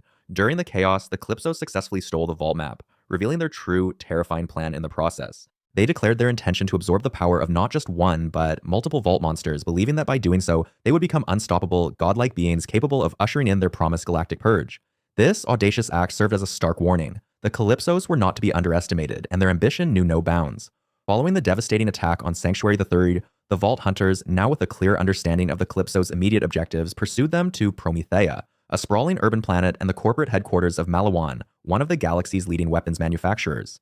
Promethea, a planet of gleaming skyscrapers and advanced technology, was already embroiled in conflict. The Vault Hunters quickly discovered that Malawan forces, led by the ruthless and ambitious heir Katagawa Jr., were not only present but were actively allied with the Calypso twins. Katagawa Jr., seeking to expand Malawan's influence and eliminate his corporate rivals, saw an opportunity in the Calypso's destructive agenda. He provided them with resources, intelligence, and military support, believing he could control or at least benefit from their power. This alliance complicated the Vault Hunters' mission significantly, forcing them to contend with both the fanatical Children of the Vault and the highly advanced, well-equipped Malawan military. It was on Promethea that the Vault Hunters began to truly grasp the extent of Tyreen Calypso's horrifying siren ability. Through various encounters and intercepted communications, they learned that her power to leech was not merely symbolic. It was a literal absorption of life force and, more critically, Eridian energy. This meant she could drain the very essence of powerful beings, including the ancient Eridians, granting her immense, ever-increasing strength. Their journey to understand the Calypsos and their powers led the Vault Hunters to Athenas, a serene, monastic planet shrouded in mist and ancient Eridian ruins. Athenas was home to a secluded order of sirens and scholars, guardians of Eridian lore and ancient secrets. The Vault Hunters sought not only a vault key fragment believed to be hidden there, but also knowledge about the sirens themselves, hoping to uncover a weakness in Tyrene's seemingly insurmountable power. Here, amidst the tranquil monasteries and the whispers of ancient Eridian wisdom, they encountered Maya, a powerful siren and former Vault Hunter who had made Athenas her sanctuary. Maya, with her deep understanding of siren abilities and Eridian history, became an invaluable ally, guiding the new Vault Hunters through the planet's dangers and sharing crucial insights. It was through Maya's teachings and the ancient texts on Athenas that the Vault Hunters made a startling discovery: Troy Calypso, Tyrene's twin brother, also possessed siren powers. This revelation sent shockwaves through the group, as all known Eridian and siren lore explicitly stated that male sirens were impossible. This anomaly suggested a deeper, more sinister origin for the Calypso twins' powers, hinting at a connection to something far older and more profound than mere genetic mutation.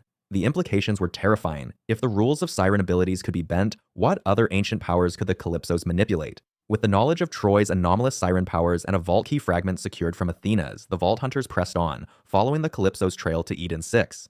This lush, untamed jungle planet, characterized by its towering flora and dangerous fauna, was also the ancestral home of the Jacobs family, the renowned manufacturers of classic, high-quality firearms. The Calypsos, in their relentless pursuit of vault key fragments, had launched an invasion of Eden 6, clashing with the Jacobs Corporation's private security forces and the planet's indigenous, often enormous wildlife.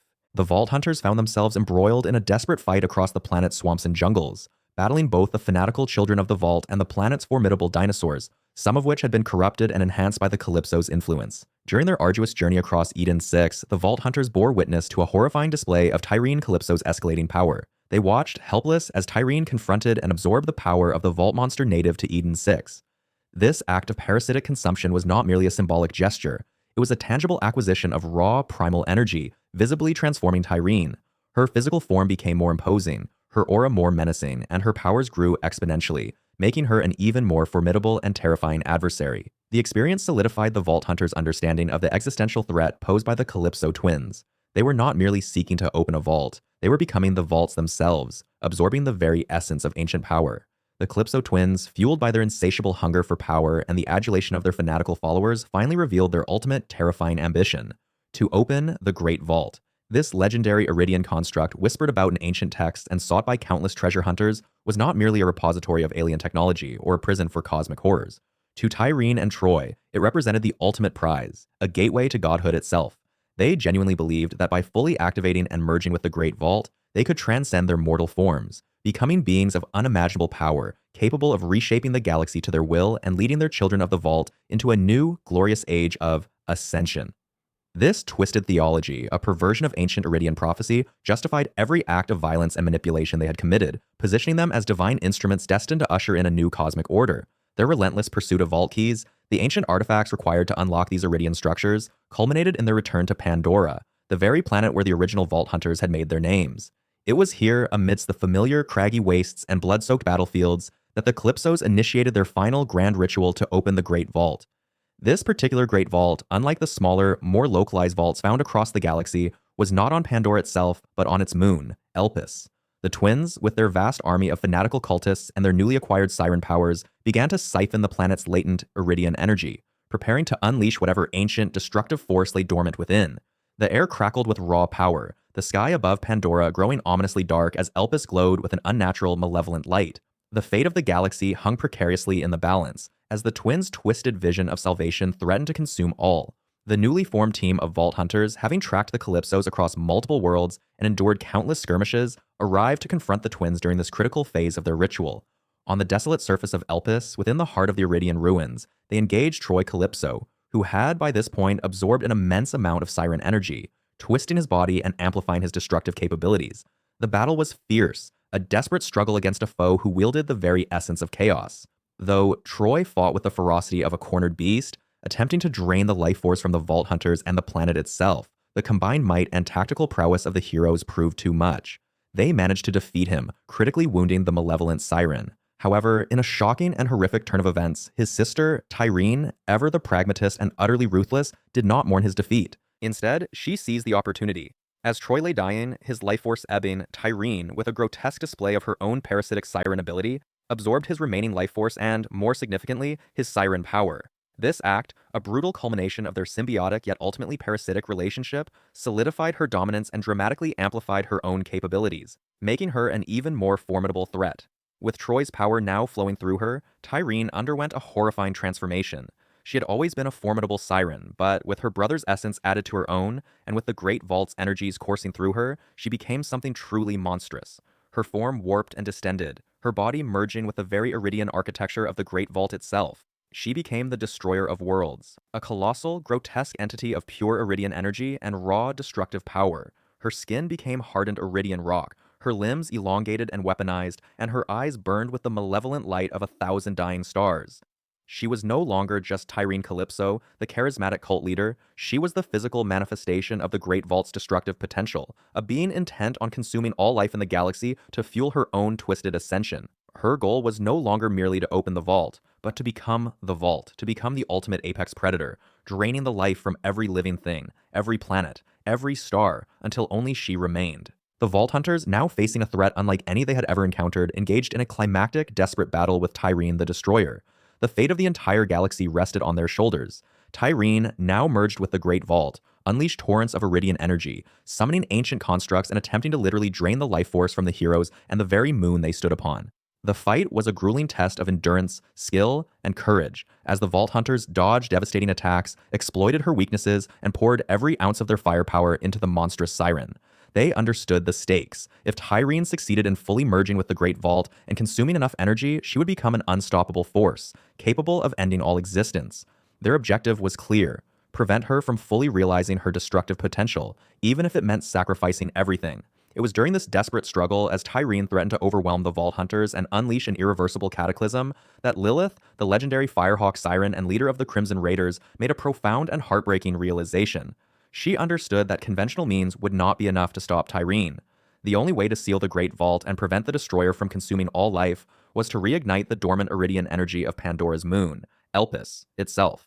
This was a power she had wielded before, during the events of Borderlands, the pre-sequel, when she had briefly reignited the moon's Eridian core to prevent Handsome Jack from destroying Pandora. However, this time the scale of the required energy was far greater, and the act would demand an ultimate sacrifice. With a heavy heart, knowing the immense personal cost, Lilith made the impossible choice. She channeled all of her formidable siren power, focusing her fiery essence into the heart of Elpis, preparing to unleash a cataclysmic burst of energy. In a breathtaking and tragic display of heroism, Lilith sacrificed herself. As the Vault Hunters fought to buy her time, she soared into the sky, her body engulfed in searing flames, becoming a beacon of hope against the encroaching darkness. She plunged directly into the core of Elpis, unleashing a torrent of pure Eridian energy. This monumental act reignited the moon's dormant power, creating a massive, controlled explosion of energy that sealed the Great Vault, cutting off Tyreen's connection to its destructive potential and preventing her from fully realizing her terrifying ambition. The immense power overwhelmed Tyreen, her monstrous form collapsing and disintegrating as the Great Vault was forcibly closed. Lilith's sacrifice had saved the galaxy, preventing the Destroyer of Worlds from fulfilling her namesake. The Vault Hunters, though victorious in their monumental battle, were left with a profound sense of loss. As the dust settled and the Eridian energy subsided, Lilith was nowhere to be found. Her last visible act was to fly directly into Elpis, leaving behind a colossal, fiery siren symbol emblazoned on the moon's surface, a permanent memorial to her ultimate sacrifice. Her apparent death cast a somber shadow over their hard-won victory. The leader of the Crimson Raiders, the legendary Firehawk, was gone, leaving a void that seemed impossible to fill. Her sacrifice, while saving countless lives, left a deep emotional scar on all who knew her, particularly her closest friends and comrades.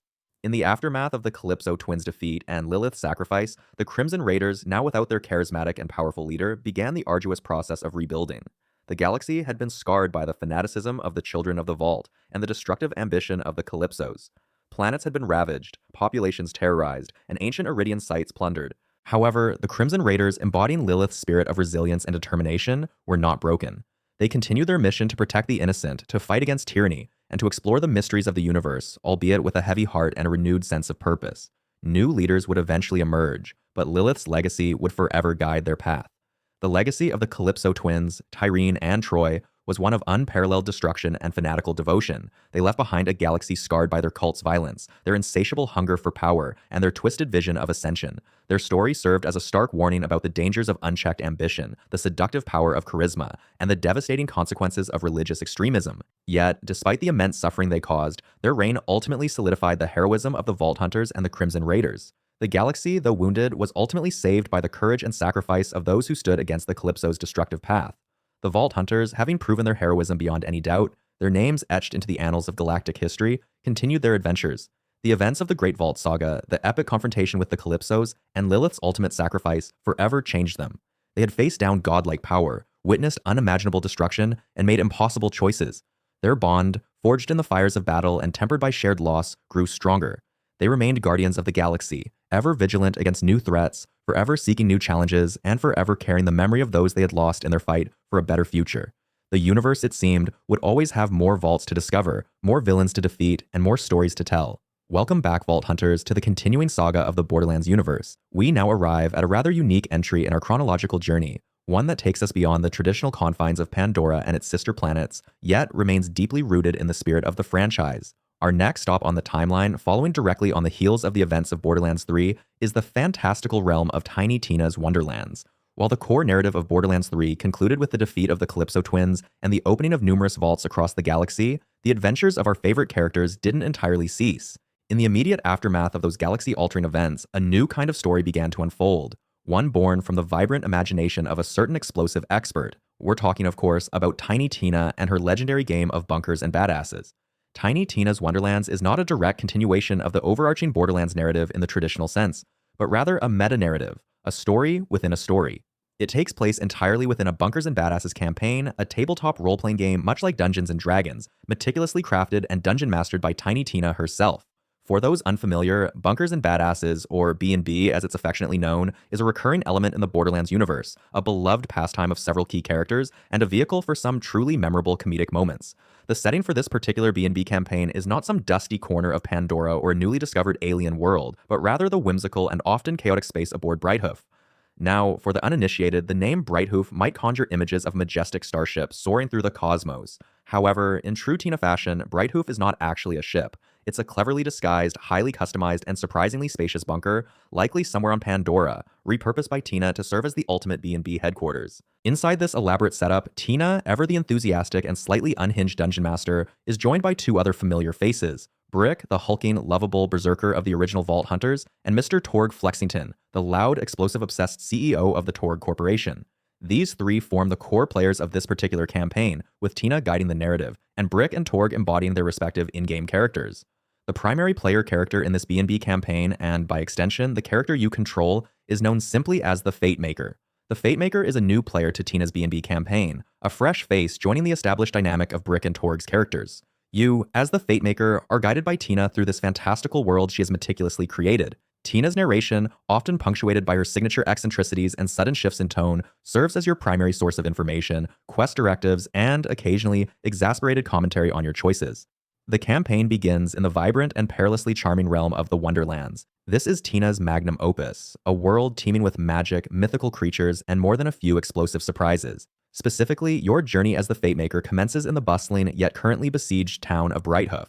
Yes, the capital city of the Wonderlands shares a name with the bunker where the game is being played, a delightful meta-joke that Tina, no doubt, relishes. Brighthoof, a place usually vibrant with the sounds of commerce, merriment, and the occasional goblin skirmish, is under dire threat. The reason for this sudden peril is the dramatic return of the campaign's primary antagonist, the formidable and deliciously evil Dragon Lord. This isn't the Dragon Lord's first rodeo, so to speak. He's a legendary figure in the Wonderlands, a being of immense magical power and even greater ego, who has until now been imprisoned for 1,000 years. His return marks a catastrophic event for the Wonderlands, plunging the realm into chaos and fear. The Dragon Lord's motivation for his grand resurgence is twofold and deeply personal to the narrative being spun by Tina. Firstly, and most overtly, he seeks to conquer the entirety of the Wonderlands, to bend its magical energies and its diverse inhabitants to his will. He views himself as the rightful ruler, a being of superior intellect and power, and he intends to prove it. But beneath this classic villainous ambition lies a more subtle, yet equally potent, drive, to prove his superiority to Tina herself. The Dragon Lord, being a character within Tina's game, is acutely aware of his fictional nature, and he frequently breaks the fourth wall to argue with Tina about the game's rules, the narrative choices she makes, and even her personal biases. This adds a layer of delightful meta-commentary, blurring the lines between player, dungeon master, and character, and providing much of the game's unique humor. He sees Tina as a rival, a creator whose creation he intends to usurp, both within the game and, in his own twisted way, in her own mind. The Fatemaker's initial quest, thrust upon them almost immediately upon their arrival in the beleaguered Brighthoof, is to find Queen Butt Stallion. For those who may have forgotten, Queen Butt Stallion is the majestic diamond pony monarch of the Wonderlands, a character of immense importance and, as her name suggests, a direct nod to the beloved character from Borderlands 2. Unfortunately, the Dragon Lord, in a display of his cruel power and a clear message to the Wonderland's inhabitants, has turned Queen Butt Stallion to stone. Your task, as the newly arrived hero, is to locate her petrified form and, hopefully, find a way to reverse the Dragon Lord's dark magic. This initial objective sets the stage for a grand adventure, immediately establishing the stakes and introducing you to the whimsical yet perilous nature of the Wonderlands. As the Fatemaker, you embark on a sprawling journey across various fantastical locations within the Wonderlands. Your path takes you through the enchanting, yet often treacherous, Weep-Wild Dankness, a sprawling forest filled with mischievous goblins, ancient trents, and hidden dangers. From there, your quest leads you to the craggy peaks and treacherous slopes of Mount Craw, a volcanic region inhabited by fiery imps and other molten monstrosities. Each new area presents unique challenges, diverse enemies, and, of course, Tina's idiosyncratic descriptions and commentary. The Wonderlands is a world born from Tina's boundless imagination, and every corner of it reflects her unique blend of childlike wonder and explosive mayhem. Along this arduous journey, the Fatemaker encounters and recruits a colorful cast of allies, each with their own quirks and contributions to the growing resistance against the Dragon Lord. One such ally is Paladin Mike, a stalwart and slightly bewildered knight who embodies the classic archetype of a noble warrior, albeit with a healthy dose of Tina's unique humor infused into his character. Another significant ally you encounter is the Goblin Lord, a surprisingly articulate and often exasperated leader of a goblin tribe. Unlike the typical monstrous goblins of fantasy lore, Tina's goblins are a complex society, and the Goblin Lord provides a unique perspective on the Wonderland's inhabitants, often serving as a comedic foil to the more serious, or at least seriously trying to be serious characters. These alliances are crucial, as the Dragon Lord's power is vast, and no single hero, not even the Fatemaker, can hope to defeat him alone. Throughout the campaign, the Dragon Lord frequently breaks the fourth wall, directly addressing Tina and the players at the table. These moments are a highlight of the game, providing both comedic relief and deeper insight into the meta-narrative. He argues with Tina about the fairness of her dice rolls, questions her narrative choices, and even critiques her world building. These exchanges are often hilarious, showcasing Tina's quick wit and the Dragon Lord's petulant, yet undeniably charming, villainy. He might complain about a particular enemy being too weak, or a quest objective being too convoluted, always seeking to undermine Tina's authority as the dungeon master. Beyond the overt plot of the Wonderlands campaign, there's a subtle yet profound undercurrent woven into the narrative, Tina's personal struggles and anxieties. As the dungeon master, Tina's emotional state and internal conflicts subtly influence the game's plot and character interactions. Her fears, her hopes, and her past experiences from the Borderlands universe manifest in various ways within the Wonderlands. A particularly challenging encounter might reflect a past trauma. A moment of profound sadness might be echoed in the melancholy of a particular quest, or a triumphant victory might be tinged with a hint of her own longing for connection. This adds a surprising layer of depth to the seemingly lighthearted adventure, reminding the player that even within a fantastical game, the human emotions of its creator can have a powerful impact. The Wonderlands becomes a canvas for Tina to process her own experiences, to externalize her internal world, and to grapple with the complexities of her own past, all while guiding the Fatemaker through an epic adventure. This constant interplay between the in-game narrative and the meta-narrative of Tina's B&B session is what truly sets Tiny Tina's Wonderlands apart. It's a testament to Tina's creativity and her unique way of coping with the often harsh realities of the Borderlands universe. The Wonderlands, in essence, is not just a game, it's a reflection of Tina herself, a vibrant, chaotic, and ultimately endearing world born from the mind of one of the franchise's most beloved characters. As the Fatemaker delves deeper into this fantastical realm, they are not just fighting the Dragon Lord, they are, in a way, participating in Tina's own personal journey, a journey of imagination, self-discovery, and, of course, a whole lot of explosions. The initial phase of the Wonderlands adventure, as we've seen, establishes the core conflict, introduces the key players, and sets the stage for a truly unique Borderlands experience. But the Dragon Lord's machinations are far from over, and the Fatemaker's journey has only just begun. The true depth of Tina's storytelling and the full extent of the Dragon Lord's plans are yet to be revealed. The Fatemaker, a new hero in this fantastical realm, soon uncovers the Dragon Lord's tragic backstory. He was once a revered Bunkers and Badasses player, a mentor to Tina herself, who helped shape the very game they now inhabit. The Dragon Lord, however, feels profoundly betrayed by Tina, believing she abandoned him and his innovative ideas for the game, choosing instead to pursue her own creative whims. This perceived slight festered into a deep-seated resentment, ultimately twisting him into the villain of her current campaign. His motivations, therefore, are not simply those of a power-hungry antagonist, but rather those of a spurned artist, a friend who feels discarded. The Fate Maker, guided by Tina's narration and the colorful cast of characters she controls, journeys through fantastical landscapes and perilous dungeons, all leading to a climactic confrontation with the Dragon Lord. This confrontation takes place within the Dragon Lord's formidable fortress, the Pyramid, a towering structure of dark magic and ancient power. As the Fate Maker battles through its treacherous defenses, the true nature of the Dragon Lord's power and his despair becomes increasingly apparent. He is not merely a figment of Tina's imagination, but a reflection of her past, a shadow of a friendship gone awry. The final showdown is a spectacle of epic proportions. During this ultimate confrontation, the Dragon Lord sheds his more human-like guise, revealing his terrifying true form, a colossal skeletal dragon, wreathed in dark energy and crackling with malevolent magic. This transformation underscores the depth of his bitterness and the raw power he commands within this constructed reality. The Fate Maker, after a grueling and arduous battle, manages to defeat this monstrous incarnation of the Dragon Lord. However, the victory is not as clear-cut as it might seem in a typical heroic tale. Tina, despite having designed the Dragon Lord as her antagonist, struggles deeply with the implications of his defeat. She witnesses the raw anguish of his final moments, the echoes of their shared past, and the pain of his perceived abandonment. This emotional turmoil forces her to confront her own feelings about their fractured friendship and the role she played in his descent into villainy. The game, which was initially a means for her to process her grief and channel her wild imagination, now becomes a crucible for her emotional growth. She grapples with the morality of her narrative choices, the weight of creating a villain out of a former friend, and the lingering affection she still holds for him. In a remarkable display of empathy and maturity, Tina ultimately decides to give the Dragon Lord a second chance. Instead of banishing him completely from her game or allowing him to remain a defeated, broken entity, she chooses to integrate him back into her narrative, not as the primary antagonist, but as a recurring character. This decision is a testament to her evolving understanding of friendship, forgiveness, and the complexities of human relationships, even within a fantastical setting. He becomes a more nuanced figure, a former foe who now occasionally offers cryptic advice or poses unexpected challenges, forever reminding Tina and the players of their shared history. This act of narrative redemption is a powerful moment, showcasing Tina's growth beyond her initial, often impulsive tendencies. Beyond its engaging storyline, Tiny Tina's Wonderlands delves into profound themes of escapism and coping with trauma through the immersive power of role-playing. For Tina, the game of bunkers and badasses is not just a pastime, it is a vital psychological tool. It provides a safe, controlled environment where she can process her feelings of loss, particularly the lingering grief over the death of Roland, her surrogate father figure, and the broader anxieties of living in the chaotic world of Pandora. Through the creation of fantastical creatures, epic quests, and the carefully constructed persona of the Dragon Lord, she externalizes her inner turmoil, allowing herself to confront and ultimately reconcile with her deepest fears and sorrows. The game becomes a therapeutic space, a canvas for her emotional landscape. Furthermore, the narrative of Wonderlands explicitly explores how Tina uses the game to process her feelings about loss and the intricate complexities of friendship. The Dragon Lord's character serves as a direct manifestation of her unresolved issues with a past friend.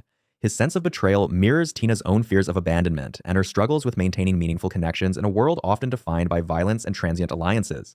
By engaging with the Dragon Lord's narrative, by understanding his motivations and ultimately forgiving him, Tina is, in essence, forgiving herself and coming to terms with the messy, imperfect nature of human relationships. The game allows her to explore different outcomes, to rewrite past mistakes, and to find a path towards emotional healing that might not be possible in the unforgiving reality of the Borderlands. The campaign concludes with a profound sense of resolution, not just for the Fate Maker, who has saved the Wonderlands, but more importantly, for Tina herself and the players who have journeyed alongside her. She has not only crafted an incredible adventure, but has also navigated a deeply personal emotional journey. The ending leaves the player with a feeling of closure, a sense that Tina has found a measure of peace and a deeper understanding of herself and her relationships. It's a testament to the power of storytelling, both within the game and as a meta-narrative, to facilitate healing and growth. The fantastical setting, while seemingly separate from the main Borderlands universe, provides a unique lens through which to examine universal human experiences. While Tiny Tina's Wonderlands does not directly impact the overarching narrative of the main Borderlands saga, its significance lies in the invaluable insight it offers into Tina's complex and beloved character. It peels back the layers of her eccentric, often chaotic, persona, revealing the intelligent, sensitive, and deeply empathetic young woman beneath. We see her not just as an explosives expert and a purveyor of mayhem, but as a skilled storyteller, a creative genius, and a survivor who uses her imagination as a shield and a sword against the harsh realities of her world.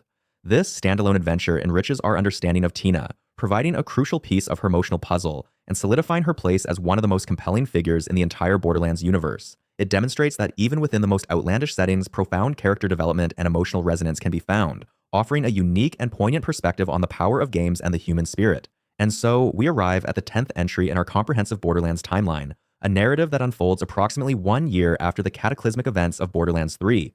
This period introduces us to a new chapter of corporate intrigue and desperate heroism, chronicled in new tales from the Borderlands. The galaxy, still reeling from the Calypso twins' reign, now finds itself grappling with a power vacuum that opportunistic corporations are only too eager to fill. Pandora, Eden 6, Promethea, and countless other worlds bear the scars of recent conflicts, yet life, in its chaotic Borderlands fashion, persists. Our story begins on Promethea, a world still largely under the thumb of corporate control, specifically that of Atlas Corporation, following its reclamation by Rhys Strongfork. Here, we meet our 3 new protagonists, each with their own unique motivations and connections to the corporate machinations that define this era. First, there's Anu, a brilliant but deeply disillusioned scientist working for Atlas. Her work, she believes, holds the key to a more peaceful future, a stark contrast to the endless cycles of violence that have plagued the Borderlands. Her adopted brother, Octavio, on the other hand, dreams not of peace but of fame and fortune, meticulously cultivating a social media presence in hopes of escaping their mundane existence. And then there's Fran, a no-nonsense proprietor of a frozen yogurt shop in the bustling, yet often dangerous Frogtown district of Meridian City. Fran harbors a burning desire for revenge against the Tediore Corporation, whose callous actions led to the destruction of her beloved establishment, and, as we will soon learn, much more. Anu's ambitious project, the Echo Eye, is central to her vision of a less violent galaxy. This revolutionary device, developed within the gleaming technologically advanced facilities of Atlas, is designed with the audacious goal of neutralizing violent impulses. Imagine a world where conflict is diffused before it escalates, where the primal urge to fight is replaced by a calm, rational understanding. This is the future Anu envisions, a future she believes the Echo Eye can usher in. However, the corporate world is a viper's nest, and even the most noble intentions can be twisted or sabotaged for personal gain. Anu's boss, Susan Coldwell, the ambitious and ruthless daughter of the infamous Professor Nakayama, a name that should send shivers down the spine of anyone familiar with Handsome Jack's exploits, sees Anu's work not as a path to peace, but as a stepping stone to her own advancement. During a crucial presentation of the Echo Eye's capabilities, Coldwell, driven by a desire to discredit Anu and claim the project for herself, orchestrates a deliberate sabotage. This act of corporate backstabbing, while petty in its immediate motivation, inadvertently sets off a chain of events that will reshape the lives of our protagonists and potentially the fate of Promethea itself. The sabotage presentation devolves into chaos, but not in the way Coldwell intended. Just as the Echo Eye demonstration falters, a new, unforeseen element crashes literally into the Atlas facility. A Shardian alien, a creature of crystalline beauty and immense power, crashes through the ceiling, its arrival a spectacular and destructive interruption. This alien, who introduces himself as L0U13, is not merely an accident of space travel. His arrival is a direct consequence of a much larger cosmic drama. L0U13, in the aftermath of his dramatic entrance, reveals the existence of a powerful alien artifact, a fragment of a vault key, a relic of immense power and mystery. But this isn't just any vault key fragment. L0U13 explains its connection to a larger Shardian artifact, an object of even greater significance and potential. The implications are staggering. Vault keys, as we know, are legendary objects sought by vault hunters across the galaxy, promising untold riches and ancient alien technology. But a Shardian artifact connected to a vault key fragment suggests a deeper, more ancient mystery, one that transcends even the established lore of the Eridians and their vaults. Suddenly, Anu, Octavio, and Fran, caught in the wake of L0U13's arrival and his startling revelations, find themselves unwillingly embroiled in a frantic search for this powerful alien artifact. Their initial assumption, based on L0U13's partial explanation, is that they are pursuing a mere vault key, a prize that could bring them the fame, fortune, or scientific breakthroughs they each crave. Little do they know the true scope of what they are chasing. This quest, born out of corporate sabotage and alien intervention, quickly escalates into a desperate struggle for survival. Their primary antagonist emerges in the form of the Tediore Corporation, a company known for its mass-produced, expendable weaponry and its ruthlessly efficient business practices. The CEO of Tediore, the formidable Peter Van Rys, is a man driven by ambition and a complete disregard for ethical boundaries. He too has learned of the alien artifact, and he intends to acquire it by any means necessary, viewing it as the ultimate weapon in his corporate arsenal. Van Rys' pursuit of the artifact sets him on a collision course with our unlikely trio, transforming their individual quests into a unified struggle against a powerful and relentless foe. Tediore's forces, renowned for their sheer numbers and their signature sentient guns, firearms that can talk, develop personalities, and even explode upon being reloaded, a truly unique and often comedic, yet deadly feature of Tediore engineering, relentlessly pursue Anu, Octavio, and Fran across the diverse and often dangerous landscapes of Promethea. From the gleaming skyscrapers and bustling streets of Meridian City, a testament to Atlas's technological prowess, to the grimy, labyrinthine sewers beneath, a forgotten underbelly teeming with its own dangers, no corner of Promethea is safe. The constant threat of TDR operatives armed with their chattering, self-aware weapons adds a layer of frantic energy and dark humor to their desperate flight. Octavio, ever the aspiring influencer, attempts to leverage their perilous situation for social media fame. In the midst of explosions, firefights, and alien encounters, he meticulously documents their adventures, often placing himself and his companions in unnecessary danger for the sake of a viral post or a dramatic livestream. His pursuit of online notoriety provides moments of comedic relief, but also highlights the stark contrast between his superficial ambitions and the very real threats they face.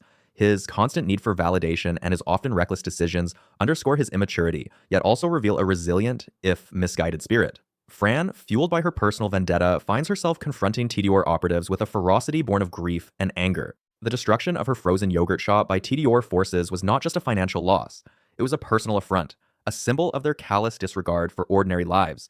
Her desire for retribution is further intensified by the loss of her beloved pet skag, Paco, a loyal companion who perished in the TDR attack. Among the TDR ranks, Fran encounters the assassin Stapleface, a particularly brutal and effective operative whose presence further deepens Fran's resolve for revenge. These confrontations are not just about survival, they are deeply personal battles for Fran, each victory a small measure of justice for the wrongs inflicted upon her. Meanwhile, Anu grapples with the profound ethical implications of the alien technology they encounter. As a scientist, she is driven by a desire for knowledge and a belief in the potential for science to improve lives. However, the raw power of the Shardian artifact and the potential for its misuse forces her to confront difficult questions about the responsibilities that come with such discoveries. Her initial idealism is challenged by the harsh realities of corporate greed and the inherent dangers of unchecked power. She understands that the artifact, in the wrong hands, could bring about unimaginable destruction, and she struggles with the moral dilemmas of pursuing such a dangerous yet scientifically fascinating object. Her journey is one of scientific discovery intertwined with a profound ethical awakening as she learns that the pursuit of knowledge must always be tempered by a deep sense of responsibility. The weight of these ethical considerations presses heavily on Anu, even as the immediate threat of TDR's forces looms large, pushing her to make decisions that will shape her understanding of science, morality, and her own place in the chaotic Borderlands. The pursuit of the Shardian artifact becomes not just a race against TDR, but an internal struggle for Anu, a battle between scientific curiosity and ethical duty, a conflict that defines her character and ultimately guides her actions in the tumultuous events that follow. This growing understanding of the artifact's true nature was further complicated by the sudden, shocking revelation from L0U13. The seemingly unassuming bot whom Anu had designed was no mere robotic companion. He was in fact a Shardian prince, an heir to a lineage that had long sought to contain the very power Anu and her friends were now unwittingly unearthing. L0U13's mission, he explained, was not to simply observe or assist, but to retrieve the Fate Finger, to prevent its destructive potential from being unleashed upon the galaxy. This disclosure added a profound layer of cosmic responsibility to their already precarious situation, shifting the stakes from mere survival to the fate of entire civilizations. The implications were staggering, transforming their personal quest for recognition and wealth into a desperate race against galactic catastrophe. The narrative of New Tales from the Borderlands intricately weaves these personal struggles with a broader critique of corporate greed, exemplified by TDR's relentless pursuit of the Fate Finger. The arms manufacturing giant, known for its disposable weaponry and ruthless business practices, saw not a dangerous artifact but an unparalleled opportunity for profit and weaponization. They envisioned a future where the Fate Finger's reality-altering capabilities could be harnessed, mass-produced, and sold to the highest bidder, fundamentally reshaping interstellar warfare and commerce. This corporate ambition, devoid of ethical considerations, served as a constant, looming threat, driving much of the story's conflict. TDR's agents, from their well-funded enforcers to their insidious intelligence networks, were always just one step behind, their shadows stretching across Promethea, threatening to engulf the protagonist and the artifact they sought to control.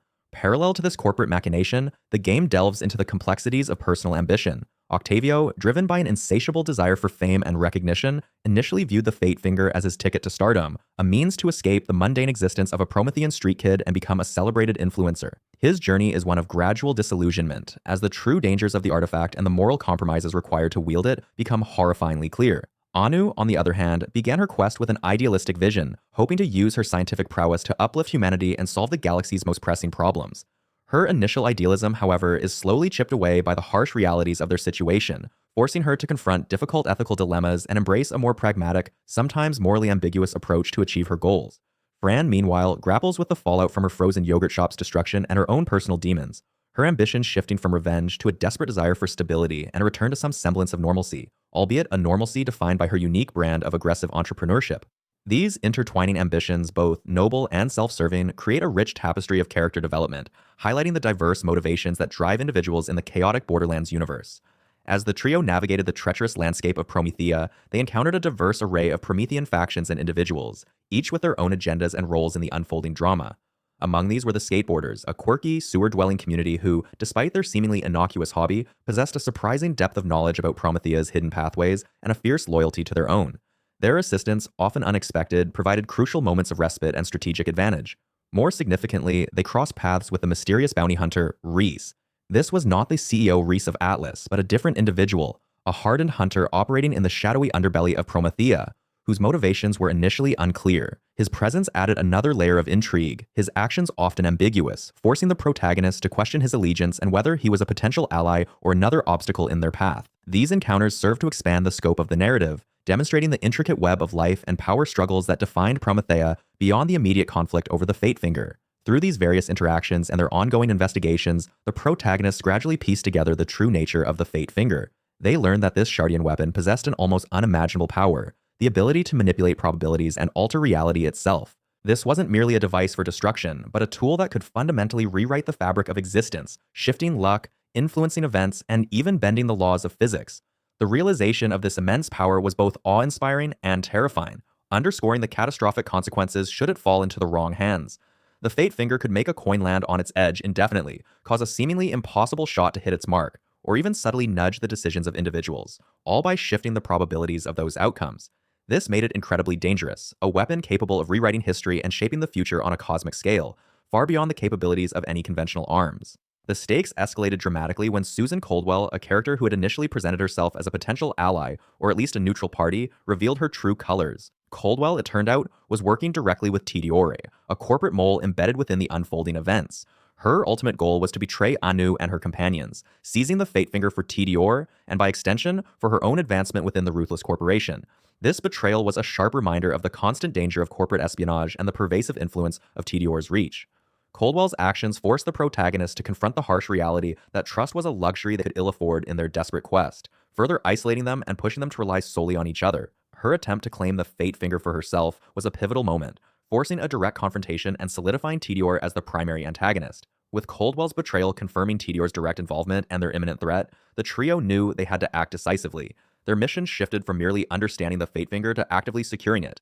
This led them to orchestrate a daring infiltration of a heavily fortified Tidiore facility, a sprawling complex where the final piece of the Fate Finger was believed to be held. This infiltration was a high-stakes operation, requiring careful planning, stealth, and, inevitably, direct combat against Tidiore's well-armed security forces.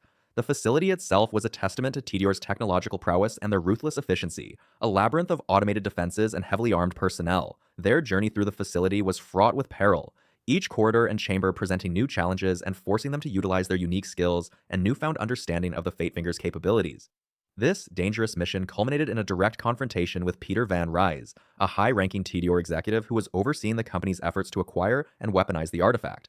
Van Rys, a man driven by corporate ambition and a cold, calculating disregard for ethical boundaries, represented the very embodiment of Tidiore's greed. Their showdown with him was not just a physical battle, but a clash of ideologies, a struggle between the protagonist's desire to protect the galaxy from the Fate Finger's destructive power and Tidiore's insatiable quest for profit and control.